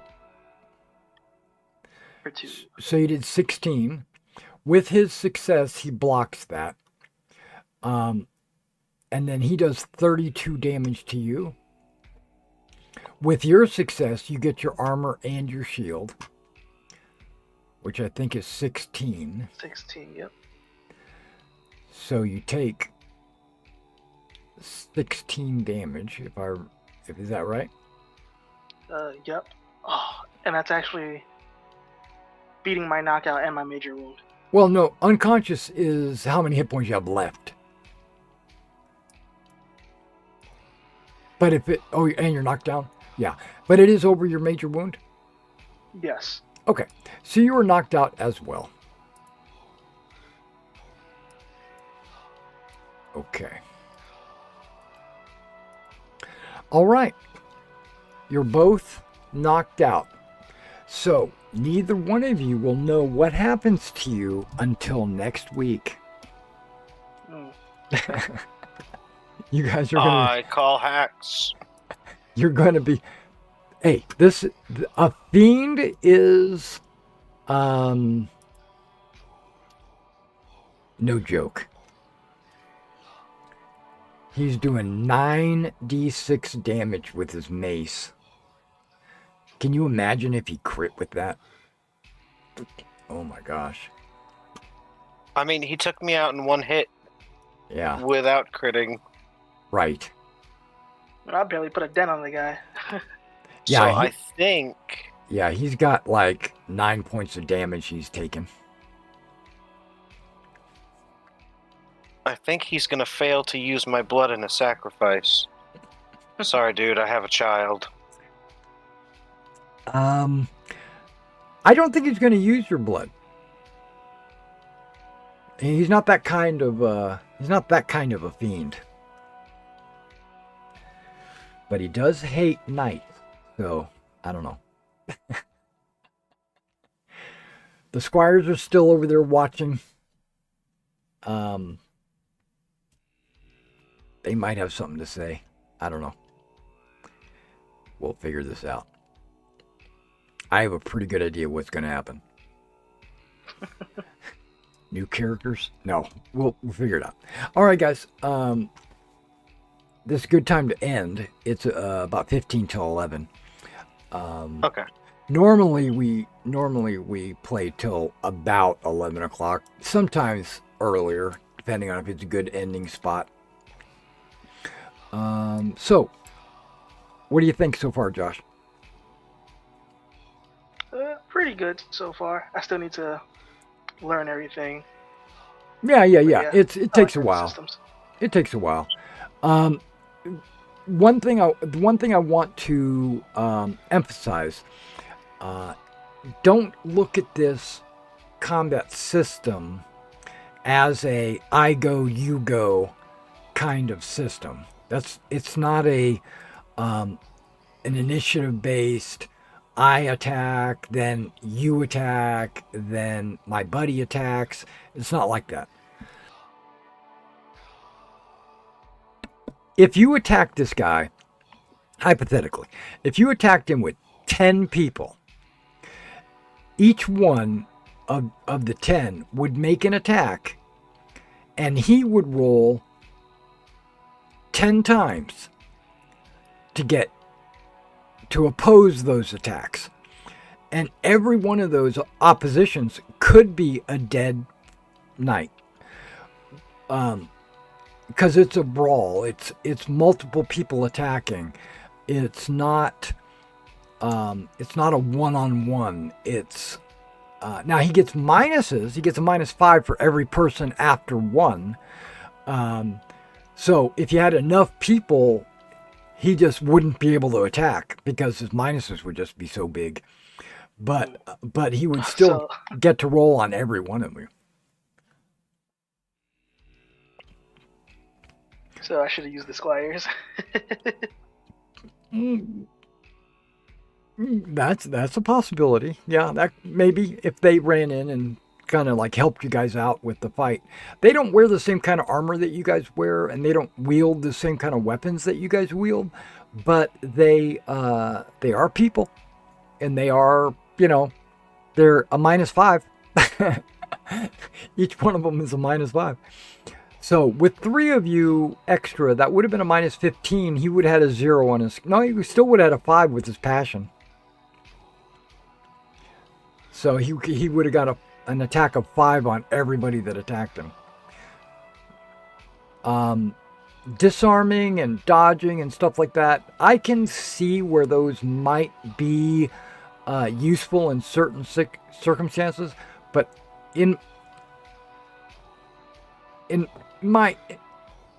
I'm guessing, I don't really know, but I think that the best course of action is always just attack. Because an attack is more than just attack. It's also blocking, it's dodging, it's all of that thrown into one die roll.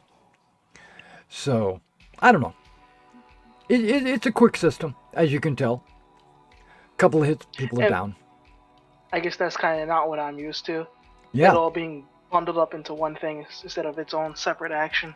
yeah, exactly, and that's what I think most people struggle with. I think they want it to be, or they're used to, I should say, they're used to it being like everybody does their thing separately. Definitely different from D&D. Yeah, yeah, and hit points go a lot faster. Yeah. Oh, and whenever you're reduced to 0 hit points, which I don't think either one of you were reduced to 0 hit points. I think you were both just knocked out because of injury, because of the major wound. Um, if you were to reach 0, you don't die until it strikes midnight. You don't have like 3 rounds of bleeding out or 10 rounds or whatever it is. It's not a -10 constitution or whatever. It's when it hits midnight, that's when you die. It's an Arthurian legend kind of thing. I got time to say goodbye to my squires. Right. Well, you're unconscious. When you wake up, and I guarantee you will wake up, you might be, worse for wear. You might be tied to the altar or something like that. That's what Gwyneth thinks. He's thinking that he's going to be bleeding out into some kind of, holy grail or something. I'm gonna wake up without legs and probably missing a kidney. That's right. In some ice, right? Mm-hmm. No, it's you'll find. I don't want to. I don't want to reveal it until. Oh, it'll be the big reveal next week. Okay. You all are now become fiendish knights. That's not it. Oh yeah. That'd be a turn. That would be a turn, but that's not what it is. All right, guys. I will catch you next week. I had fun making character and meeting you. You seem like you're a pretty cool dude, and we'll see if you enjoy it. All right. Definitely enjoying it so far. All right. You guys have a great night. Yep. Have a good one, y'all. You too. Bye. And everybody out there in the world of Pendragon, watching and YouTube on the follow-up, I'm going to have to spend... See, I ended here because I'm not sure how I want to progress to the next step. There's a couple of different ways I could go. They could be prisoners. He is a knight, okay? This fiendish guy is a knight. So he might ransom these guys because of, or something. And when I put this fiendish knight in, I was anticipating there being 3 of them or more, actually. I was expecting 3 knights and not just 2, because a couple of people said they wanted to make characters, but then all of a sudden, what happens. Maybe some knights come in and rescue him. Maybe Merlin comes down, or maybe some elves come in from the woods, or I don't know. Maybe some wolves come in from the whistle, or maybe the squires find a way to sneak in, and maybe, you know what I could do? I could give them control of the squires. If they're the only 2 that show up next week, I could say, okay, you guys are the squires. You just watched this happen to your knights. What do you do? And then let them play their squires. That would be a cool twist. They get to play a secondary character. I'm already thinking that's what I'm going to do. I'm going to have to try to figure out how I'm going to get this to work. All right, guys. You guys take care, and I'll catch you in the next one.